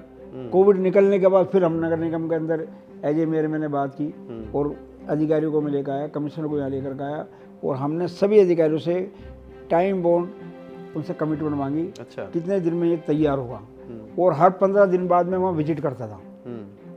वहाँ काम होता था, कोई रुकावट आती थी, चाहे रानी झांसी फ्लाईओवर के समय में पानी की पाइप फट गई, लोकल लोग आ गए, हमारा पानी कहाँ गया, पानी कहाँ गया, काम रुक जाता था। हमने लोकल पुलिस की मदद लेकर के वहाँ स्थानीय लोगों की सहायता से उस समस्या का समाधान किया। कई समस्या आई, कोई पानी की लाइन फट गई तो टैंकर वहाँ खड़ा करवाया ताकि लोगों को पानी की समस्या ना हो, वहाँ कोई कीचड़ ना हो। इस प्रकार से अनेक प्रकार की समस्याओं से जूझते हुए, कठिनाइयों से जूझते हुए ये दोनों प्रोजेक्ट जो कि पुरानी दिल्ली की जान है, आप रोहिणी से चलते हैं सीधा आप NSP आते हैं जी, शालीमार बाग, पीतमपुरा होते हुए जब आप नई दिल्ली स्टेशन, पुरानी दिल्ली स्टेशन, बस अड्डा जाते हैं तो यही रास्ता आपको यही वाला रास्ता मिलता है। हाँ। तो ये वहाँ की लाइफ लाइन बन गई। वो लाइफ लाइन आज लोग आराम से आते हैं, लोगों को जाम में नहीं फंसना पड़ता। नहीं, मुझे वो भी दिन याद है जब हम कभी शाम को आते थे, आज़ाद मार्केट में जाम होता था, हम गाड़ी ड्राइवर के पास छोड़ करके पैदल घर आ जाते थे। 3 घंटे बाद गाड़ी यहाँ आती थी, कभी 2 घंटे बाद गाड़ी आती थी। अच्छा, अब स्थिति का सामना नहीं करना पड़ता। आज़ाद मार्केट चौक पर कूड़े के ढेर पड़े रहते थे, ढलाव घर नहीं था। दिवाली के समय पटाखों के कारण से वहाँ आग लग जाया करती थी। उस कूड़े घर को हमने, क्योंकि आज़ाद मार्केट बड़ा चौक था, जब वहाँ फ्लाईओवर बन गया, आरयूबी बन गई, उसका सौंदर्यीकरण करना था जी, मैंने उसको वहाँ से हटवाया, कंपैक्टर मशीन लगवाई जी, और अब वहाँ पे कूड़ा उठता है, अब वहाँ पे बाहर कूड़ा पड़ा नहीं आता जी। हमने वहीं पर एक पार्क डेवलप करवाया। वहाँ पे वीर दुर्गादास राठौर जो कि हमारे महापुरुष थे, उनकी मूर्ति लगवाई दिल्ली की। पूरे दिल्ली और देश का जो हमारा क्षत्रिय राठौर समाज है उनको प्रसन्नता हुई, जो दिल्ली का दिल आज़ाद मार्केट के बड़े चौक में उनकी प्रतिमा लगी तो लोगों को उसका लाभ हुआ। महापुरुष हमारे को हमेशा प्रेरणा देते हैं। आप DCM चौक पे जाके देखिए, वीर दुर्गादास राठौर जी की हमने मूर्ति लगवाई। पूरी दिल्ली में एक संदेश गया, वहाँ पर एनक्रोचमेंट होती, इस एनक्रोचमेंट से बचाया, वहाँ पेड़ लगवाए, आज वह हरियाली है। हम निकलते हैं तो महापुरुष को देख कर हमें प्रेरणा मिलती है। किन लोगों ने देश की संस्कृति सभ्यता को बचाने के लिए लड़ाइयाँ लड़ी। DCM चौक पर आप जाओ, वहाँ एक इतना सुंदर पार्क है, आज अगर रात को वहाँ बैठोगे तो आप कनॉट प्लेस भूल जाओगे। अच्छा। यहाँ क्षेत्र में बर्फ़ खाने से लेकर यहाँ तक हमने 3-4 पुलों पार्कों का निर्माण करवाया। पुल के नीचे के जगह का सदुपयोग हो, वहाँ एनक्रोचमेंट ना हो, वहाँ पे लाखों पेड़ लगवाए। तो ऐसे अनेक कार्य उस समय जो वहाँ उस समय विधायक पार्षद नहीं कर पाए, मेरा सौभाग्य है कि मैं अपने क्षेत्रीय जनता को समर्पित कर पाया। तो जब आप मेयर रहे, जो आपका कार्यकाल मेयर का रहा और चेयरमैन रहे आप स्टैंडिंग कमेटी के, इस दौरान कुछ ऐसे काम सर जो आपको लगता हो या मुझे जो लगता है शायद जनता तक नहीं पहुंचने चाहिए, जिनमें से एक तो आपने पुल का बता दिया कि जब आप पार्षद बने उसी टाइम से आप इस पुल को बनवाने के पीछे पड़ गए और आपने बनवा के ही दम लिया, और जब आप मेयर बने तो ऐसे कुछ काम जो आपके रहे हों जो शायद हम लोगों तक नहीं पहुंच पाए हों, ऐसे कुछ 2-4 काम आप गिनाना चाहें? देखिए, एज ए मेयर हमने सबसे पहले जो जितने प्रकार के भी लाइसेंस बनते हैं जी, या हाउस टैक्स जमा हम कराते हैं, वो सबको हमने ऑनलाइन कराया। अच्छा। हाँ। नहीं तो आदमी को सरकारी दफ्तर पे जाते हैं, विंडो पे खड़े रहते हैं, तो सब ऑनलाइन अप्लाई करो और ऑनलाइन बन के आ जाएगा। तो हमने उसको डिजिटलाइज किया। जी। भारत सरकार, मोदी जी ने जो डिजिटल इंडिया का सपना देखा था, उसको आगे बढ़ाने का काम किया नगर निगम में। आज हाउस टैक्स आप ऑनलाइन जमा करा सकते हो। आप अपने लाइसेंस, चाहे आपका किसी प्रकार का भी लाइसेंस है, ट्रेड लाइसेंस है, फूड लाइसेंस है, वो सब आप ऑनलाइन अप्लाई कर सकते हो। आप स्वयं जा करके आपको अधिकारियों के पास नहीं जाना पड़ेगा। इसी प्रकार से दिल्ली को ढलाव मुक्त करने का हमने काम किया। जी। आप देखते होंगे कि जगह जगह ढलावघर होते थे। ढलावघर होने के कारण से जो सफाई कर्मचारी कॉलोनी से, गलियों से कूड़ा इकट्ठा करके लाते थे, वो किसी मेन रोड पर ढलावघर पे इकट्ठा होता था। अच्छा। और जब बाजार खुलता था तो आधा रोड कूड़े से भरा होता था। तो भारत सरकार की योजना थी स्वच्छ भारत। स्वच्छ भारत योजना के तहत भारत सरकार ने हमारे को कहा, दिल्ली के अंदर आप कंपैक्टर लगाओ, ढलावघर खत्म करो। तो वो उस योजना का हमने पूरा लाभ उठाया और लगभग 66 ढलावघर, अच्छा, उत्तरी दिल्ली नगर निगम में मैंने अपने कार्यकाल में खत्म करवाए। अरे वाह। और जगह जगह हमने कंपैक्टर लगवाया। कंपैक्टर मशीन्स का ये होता है कि जितना भी कूड़ा होता है वो प्रेस करके उसको एक जगह इकट्ठा कर देते हैं और ट्रक आता है उसको ले जाता है। तो आप दिल्ली में जितने भी आप देखोगे कंपैक्टर लगे हुए, वो हमारे समय में आए। अच्छा। दिल्ली के अंदर अनऑथराइज कॉलोनी के अंदर, दिल्ली देहात के अंदर हाउस टैक्स की समस्या थी। हम स्कीम लेकर के आए कि आप जो कमर्शियल लोग हैं वो 5 साल का टैक्स जमा कराओ, जो रेजिडेंशियल है वो 3 साल का हाउस टैक्स जमा कराओ। अब पिछला सारा माफ किया था। उससे हमारे को रेवेन्यू भी आया और हमारे जो राजस्व के जो हमारे कस्टमर थे वो भी बढ़े। और नगर निगम में एक आपको हर वर्ष हाउस टैक्स आए, उसके लिए हम काम किया। दिल्ली नगर निगम के अंदर तरह तरह की समय समय पर हड़तालें होती थी। कोविड काल के अंदर तो राजस्व नुकसान के कारण से हम सैलरी भी नहीं दे पा रहे थे। तो चाहे हॉस्पिटल की हड़ताल थी, चाहे सफाई कर्मचारियों की हड़ताल थी, चाहे डीवीसी कर्मचारियों की हड़ताल थी, उस हड़ताल कल्चर को हमने ख़त्म किया। सभी प्रकार के कर्मचारी, चाहे किसी भी क्लास का, उनसे डायरेक्ट हमने संवाद किया, उनकी समस्याओं को सुना और उसको रास्ता निकाला। दिल्ली में सफाई कर्मचारियों के नियमितीकरण का बहुत बड़ी समस्या थी, हमने वो नियमितीकरण का रास्ता खोला। और मुझे अच्छी तरह याद है, पूरी तीनों दिल्ली नगर निगम की संयुक्त बैठक मैंने कराई थी। अच्छा। उसमें तीनों निगम के कमिश्नर उसमें थे। अच्छा। दिल्ली की सारी सफाई कर्मचारी यूनियन को मैंने बुलाया, उनकी बात सुनी और तीनों निगमों में एक रूल चले वो हमने तय कराया और तीनों निगम के अंदर सफाई कर्मचारियों के नियमितीकरण का रास्ता खुला। अच्छा। अच्छा। दिल्ली में डीवीसी कर्मचारी जो डेंगू, चिकनगुनिया, मलेरिया से हमें बचाते हैं, उनको कोई पद नहीं था। अच्छा। अगर आज उनको एमटीएस का कोई पद मिला है, उसमें हमारी महत्वपूर्ण भूमिका है। उसके लिए हमने समय समय पर अधिकारियों से लड़ाई लड़ी, उनको वो काम कराया। कोविड काल के अंदर जब नगर निगम के जो अस्पताल है वो भी कोविड में लोगों की मदद कर सकें, 4 बड़े अस्पताल मैंने कोविड डेडिकेटेड बनवाए। अच्छा। इंदिरा हॉस्पिटल में 400 बेड का अस्पताल बनाया, राजन बाबू अस्पताल के अंदर 200 बेड का अस्पताल बनाया, बालाग्राम हॉस्पिटल के हमने अस्पताल बनाया। 4 अस्पतालों के अंदर हमने कोविड को डेडिकेट करके काम किया। गिरधारी लाल हॉस्पिटल में हमने ऐसे ही बनाया। स्कूलों के अंदर आइसोलेशन सेंटर बनाए, जनता से सहयोग लिया। एक आइसोलेशन सेंटर को हमने तैयार करने के लिए जब बजट बनवाया, दिल्ली सरकार ने हाथ खड़े कर दिए। नगर निगम में पैसे नहीं थे। हमने ऐसे एनजीओ पकड़े जो समाज में लोगों की मदद करते हैं। किसी को हमने कहा 200 बेड दे दो, उसने बेड पहुंचा दिए। किसी को हमने कहा गद्दे पहुंचा दो, बेडशीट पहुंचा दो, उन्होंने वो पहुंचा दिए। किससे हमने ऑक्सीमीटर मंगाया, किससे हमने दवाई मंगाई, किससे हमने कैटल मंगवाई और हमारे आइसोलेशन सेंटर तैयार हो गए। हमने कोविड काल के अंदर ऑक्सीजन और व्हील ऐसी बसों को तैयार किया कि आपने देखा होगा लोग जो बीमार होते थे एक अस्पताल से दूसरे अस्पताल तक जाने तक उनकी ऑक्सीजन समाप्त हो जाती है। हाँ। अब जो पेशेंट है वो हमारे अस्पताल के बाहर आया है, और जो बाहर आया तो उसको ऑक्सीजन खत्म हो गई, तो हमने बसें तैयार करवाई। बस में बैठो और ऑक्सीजन आपको मिलेगी। वो ऑक्सीजन से अगर उसको कहीं और भी शिफ्ट करना था तो ऑक्सीजन की कमी ना हो, इसकी वो एक अच्छा प्रयोग था। तो ऐसे अनेक कार्य हैं जो हमने अपने मेयर काल में कराए, चाहे कर्मचारियों का नियमितीकरण था, चाहे लोगों को हाउस टैक्स की सुविधाएं देनी हो, चाहे डिजिटलाइज करना हो, चाहे नगर निगम को सुगमता से चलाना हो। तो ऐसे अनेक कार्य हैं, और जो अपने क्षेत्र में काम किए वो तो सब आपके सामने हैं। बिल्कुल है, इसमें कोई संदेह नहीं है। अच्छा, जब हम लोग बैठे हैं तो ये बहुत सारी स्मृतियाँ यहाँ पर हम लोग को दिख रही हैं, तो इन स्मृतियों को लेके कुछ खास कोई यादगार की कोई बहुत पुरानी रही हो, कुछ 5-7 साल पुरानी हो, या कुछ ऐसा है जिसके बारे में आप कुछ कहना चाहते हो? देखिए, मैंने बताया ना कि मैं बचपन से ही धार्मिक एक्टिविटी में सक्रिय रूप से भाग लिया करता था। तो सोशल लाइफ में धार्मिक एक्टिविटी हो चाहे स्पोर्ट्स एक्टिविटी हो, उन सब में अपनी भागीदारी होती थी। अच्छा। हमारी एक संस्था है Shri Ram youth welfare association. अच्छा। उसमें 1000 हमारे वो है साथी हमारे, अच्छा, जो हमारे उसमें सहयोग करते हैं जी, वॉलंटियर के रूप में।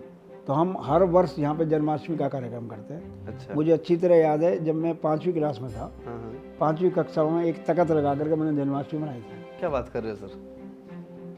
और उसके बाद धीरे धीरे वो हमारी जन्माष्टमी ने इतना बड़ा रूप लिया कि आज उत्तरी दिल्ली की सबसे बड़ी जन्माष्टमी हम मनाते हैं। क्या बात। और 50,000 से 1 लाख तक के लोग उसमें जन्माष्टमी देखने आते थे। 1 लाख तक लोग आ रहे हैं। इस वर्ष हमने 34वां बड़ा कार्यक्रम किया है। 34 साल हो गए हमें लगातार बड़ा कार्यक्रम करते हुए। अच्छा। जो छोटे की वो अलग बात है। तो आज मैं 54 साल का हूँ, तो आप हिसाब लगा सकते हो कि मैं 10 साल की उम्र से ही इस कार्यक्रम में हम लग चुके थे। और ये जितने भी हमारे प्राइज है, तो ये प्राइज है, हमारे यहाँ एक हिंदू पर्व समारोह समिति है जो यहाँ पे जन्माष्टमी पर एक विशाल शोभा यात्रा निकालती है। उसमें हमारी संस्था भाग लेती है। हाँ। और सैकड़ों हजारों की संख्या में यूथ उसमें पार्टिसिपेट करता है। हाँ। तो ये उसका आपका प्रथम पुरस्कार तो है। ये हमारा उसका प्रथम पुरस्कार है। ऐसे हमने लगातार 15 साल तक प्रथम पुरस्कार लिया। अच्छा। उसके बाद हमने कह दिया प्रथम पुरस्कार आप किसी और को दो, हमको तो आप वैसे ही कर दिया करो कि औरों को भी उसमें प्रेरणा मिले। तो प्रथम पुरस्कार नहीं, हमारे को विशेष पुरस्कार देते हैं जी। उसकी भी एक अलग ही कहानी है। अच्छा। शोभा यात्रा के अंदर कई ऐसी चीजें हैं जो हमने की। जैसे एक बार हमने कहा चाणक्य का कार्यक्रम प्रोग्राम करेंगे। हाँ, ये जानना चाह रहा हूँ। तो चाणक्य के लिए हमने अपने क्षेत्र के 400 बच्चों को हमने रजिस्टर किया और 400 बच्चों को हमने कहा कि आप गंजे हो जाओ जी, क्योंकि आपको हमें लोगों को दिखाना है कि पुराने काल में चाणक्य के आश्रम में लोग कैसे निखरते थे जी, कैसे वो समाज के लिए, धर्म के लिए, देश के लिए लड़ने के लिए सिद्ध हुआ करते थे। तो 400 बच्चों ने बाल उतरवा लिए, बड़ी बड़ी चोटियाँ रख ली। तो वो 400 बच्चे पकड़ के लाने पड़ रहे थे या नहीं? हमारी संस्था, जैसे मैंने बताया, हमारी संस्था के अंदर 1000 वॉलंटियर है आज। उस समय भी 400-500 थे। जो हमारे वॉलंटियर्स के ग्रुप के लीडर थे जी, उस लीडर को गंजा कराने में थोड़ी सी मेहनत करनी पड़ी, बाकी काम उसने करा दिया। अच्छा। क्योंकि क्या होता है, जब कोई आप अभियान सोचते हो, कुछ उनको कल्पना देते हो, तो आज भी लोग उसकी उदाहरण देते हैं। ऐसे एक बार हमने कहा कारगिल युद्ध का दिखाना है। अच्छा। तो कारगिल युद्ध के लिए हमने बच्चे तैयार किए, भगत सिंह बनाए, राजगुरु बनाए, सुखदेव बनाए, किस तरह से उसमें लाठी चार्ज हुआ करता था वो सीन दिखाया। तो देश प्रेम जो था वो क्षेत्र के अंदर तो ऐसे देश प्रेम का दिखाया। भगत सिंह की हमने शोभा यात्रा निकाली, भगत सिंह की दिखाई। हमने एक बार होली का पर्व मनाया, तो हमने हमारे देश में कितने प्रकार की होलियाँ बनती है, वो हमने पूरे अलग अलग 4-5 वो ग्रुप दिखाए। कारगिल का युद्ध दिखाया, एक बार 1857 की क्रांति दिखाई। अच्छा। तो सारी यादें हमारे पास हैं। प्रथम पुरस्कार हमारे पास हैं। पिछले 31 साल पुराना भी हमारे पास पुरस्कार है। क्योंकि आपको कभी भी कोई पुरस्कार मिला है, चाहे छोटी आयु में मिला है चाहे बड़ी आयु में मिला है, वो आपको प्रेरणा देता है। बिल्कुल सही। उसको हमें संयोज कर रखना पड़ता है। जब हम सामाजिक जीवन में लोगों के पास जाते हैं और लोग आपको सम्मानित करते हैं जी, इसका अर्थ है आपने समाज जीवन में कुछ किया है जी। तो किसी के भी द्वारा दिया गया सम्मान, उस सम्मान को संयोज कर रखना भी हमारा काम है। तो मेरे पूरे इस फ्लोर में, ऑफिस में, सब जगह लोगों को दिया गया प्यार, प्रेम और आशीर्वाद वो है, वो मैंने संयोज कर रखा है। वो मुझे प्रेरणा देता है और हम सबको कहते हैं कि ऐसा काम करो जो लोग याद रखें। जीवन में 2 प्रकार के लोग होते हैं। एक वो होते हैं जो एग्जाम्पल सेट करते हैं। जी। अब वो बाकी वो लोग होते हैं जो उस एग्जाम्पल पे काम करते हैं। अरे वाह सर। तो जीवन में मैं हमेशा एग्जाम्पल सेट करने का प्रयास करता हूँ ताकि लोग हमारा उदाहरण दे करके लोगों को प्रेरित करें। ये आपकी बात बहुत ही ज़्यादा मोटिवेटेड थी। तो ये बात जीवन सुन के में मैं तो श्योर जीवन में हमेशा एग्जाम्पल बात। सेट करने का काम करो। बहुत बढ़िया। अच्छा, मैंने सुना है कि आप वो जो 108 फीट लंबी जो हनुमान जी की मूर्ति है, आप उसके भी शायद ट्रस्टी हैं, हाँ, है ना? हम हनुमान भक्त हैं, हाँ, जय वीर बजरंगी। वह वीर रंगी। और मेरा सौभाग्य है कि बहुत सारे यहाँ पे हमारे मंदिर है। शिव मंदिर भगवानगंज है, एक हमारे गांव के अंदर मंदिर है, एक हमारी गली के अंदर मंदिर है, झंडे वाला मंदिर है। ऐसे बहुत सारे मंदिरों से हम जुड़े हुए हैं। और श्री संकट मोचन धाम 108 फुट हनुमान जी का जो मंदिर है, उसका मैं फाउंडर ट्रस्टी हूँ। और उस मंदिर में सचिव का दायित्व मेरे पे है। और उस मूर्ति को खड़े होते हुए हमने देखा है, उसमें हमने सहयोग किया है। आज हम समय समय पर वहाँ कार्यक्रम करते हैं। और आज वो मंदिर दिल्ली का एक माइलस्टोन है। आप टीवी में भी देखते होंगे, अगर मेट्रो कहीं से गुजर रही है तो हनुमान जी हमारे छाती फाड़ते हुए दिखते हैं। तो दिल्ली के अंदर ऐसे मंदिर में हमें सेवा करने का मौका मिल रहा है। और हनुमान जी तो थे ही भक्त, वो श्री राम के भक्त थे, हम जनता के भक्त हैं, हम जनता की सेवा करते हैं। सर, बीच में एक बार थोड़ा सा न्यूज़ में आया था कि शायद कोर्ट के कुछ ऑर्डर थे कि वो उस मूर्ति को वहाँ से शिफ्ट करना चाह रहे थे, तो ये मैटर क्या था? ये ऐसा होता है जब आप अच्छा काम करते हो जी, बड़ा काम करते हो, तो समाज जीवन में अच्छाई बुराई का कैसे पता चलेगा? जी। तो जहाँ अच्छे लोग होते हैं वहाँ कुछ ऐसे भी लोग होते हैं जो विघ्न डालने का काम करते हैं। राक्षस तो प्रवृत्ति हर जगह देखने को बहुत मिल से जाती लोगों है। ने उसमें विघ्न डालने का प्रयास किया कि भी सरकारी जमीन है, ये है, वो है। तो उन्होंने किया। तो जहाँ जब कोई समस्या आई, उसका समाधान भी भगवान निकालता है। तो भगवान जो सबके काम संवारता है, उसके काम में कौन विघ्न डाल सकता है? हम तो एक निमित्त है कि उन्होंने हमारे को अपनी सेवा करने का मौका दिया है। तो संकट मोचन धाम हनुमान मंदिर की आज भी हम सेवा कर रहे हैं और जब तक है सेवा करते रहेंगे। चलिए, शानदार। आप यकीन मानिए सर कि ये जो हमारा आपके साथ ये पॉडकास्ट हम शूट कर रहे हैं, दिल नहीं कर रहा मेरा इसको ख़त्म करने का, मन कर रहा है कि हम इसको 1-1.5 घंटे और चलाएं, पर क्योंकि आपका शेड्यूल बहुत ज़्यादा बिजी है, बहुत से लोग आपसे मिलने के लिए ऑलरेडी बाहर वेट कर रहे हैं, तो हम भी थोड़ा सा इसको वाइंड अप करने की तरफ हैं। लेकिन जाते जाते मैं आपसे एक छोटा सा रैपिड फायर राउंड जो है वो खेलना चाह रहा हूँ, ठीक है? मैं यहाँ कुछ नेताओं के नाम लूँगा और आपको सटीक उसके व्यक्तित्व के बारे में जो भी लगता है वो 1 शब्द या 2 शब्द में आपको वो आंसर देना है। कुल मिला के 7-8 नेताओं के बारे में पूछूंगा। तो स्टार्ट करें सर। चलिए, प्रधानमंत्री मोदी जी, राष्ट्रभक्त, गृह मंत्री अमित शाह जी, लौह पुरुष, राजनाथ सिंह जी, विकास पुरुष, नितिन गडकरी, निवृत्त कार्य करने वाले व्यक्ति, अरविंद केजरीवाल, भ्रष्टाचारी, सिसोदिया अनपढ़ मुख्यमंत्री, और आपके राहुल गांधी जी, पप्पू, और बहन जी प्रियंका जी। बहन जी तो भाई की कॉपी, भाई की कॉपी। अच्छा, अपने बंगाल की मुख्यमंत्री शाहबानो। चलिए सर, बहुत अच्छा रहा आपके साथ ये एक्सपीरियंस। यकीन मानिए बहुत अच्छा ये एक हमारा अनुभव है। और ये जो हम लोग आपके साथ आज पॉडकास्ट कर रहे हैं, बहुत जल्दी आप इसको यूट्यूब पे भी देखेंगे। और मैं उम्मीद करूंगा कि आपने भी हमारे साथ ये पॉडकास्ट करके अच्छा एक एक्सपीरियंस लिया होगा। तो सर, अब जैसे कि समय का विधान है, हमें भी जाना है और आपके पास भी बहुत सारे लोग यहाँ पे बैठे हुए हैं, बहुत सारे लोग आपका इंतजार कर रहे हैं और अभी आपको ये सबके साथ डीलिंग भी करनी है, बैक टू बैक आपका फ़ोन भी बज रहा है। हमें इतना समय देने के लिए आपका दिल से बहुत बहुत धन्यवाद। जाते जाते मैं पूछना चाहूँगा कि आप जनता के लिए, दिल्ली की जनता के लिए क्या संदेश देना चाहते हैं? देखो, दिल्ली की जनता को हम यही कहना चाहते हैं कि देश के माननीय प्रधानमंत्री जी ने हमें एक मूल मंत्र दे रखा है, सेवा, सुशासन और जन कल्याण। हम सेवा करना चाहते हैं। राजनीति हमारे लिए सेवा का माध्यम है। राजनीति हमारे लिए कोई सत्ता का उपयोग नहीं करना। हम सत्ता के माध्यम से लोगों से जुड़ करके उनकी सेवा करना चाहते हैं। और शासन में जब आएंगे तो वो सुशासन होना चाहिए। शासन ऐसा नहीं होना चाहिए कि सत्ता का दुरुपयोग हो। तो हम सुशासन देंगे। वो जन कल्याण तो हमारा मंत्र है ही। जैसे मोदी जन कल्याणकारी योजनाएं लेकर आते हैं, ऐसे दिल्ली और क्षेत्र के लिए भी हम जन कल्याणकारी योजना लेकर के आएंगे और जनता की सेवा करेंगे। चलिए, thank you so much sir. तो ये जो हमारा शो रहा, ये कम्प्लीटली अनफिल्टर रहा और वाकई जो हमने अपने शो का नाम रखा है अनफिल्टर्ड बाय यू, वो हमें यहाँ पे देखने को मिल रहा है। तो दोस्तों, बहुत बहुत धन्यवाद आपका हमारे साथ जुड़ने के लिए। और ये इंटरव्यू आपको कैसा लगा, इसके बारे में आप अपने कमेंट्स हमें जरूर कर देना नीचे। और साथ ही आप किस गेस्ट को अगले प्रोग्राम में देखना चाहते हो, आप ये भी बता देना। हम कोशिश करेंगे कि जो भी गेस्ट आप अप्रोच करेंगे हम उनको आपके द्वारा अप्रोच करके आपके सवालों के जवाब उनसे हम लोग ले सकें। तो थैंक यू सो मच। ये शो था आपके लिए by team dramatical entertainment unfiltered by you. मैं आपका दोस्त doctor Pankaj. Thank you so much. नमस्कार, जय हिंद। Thank you sir.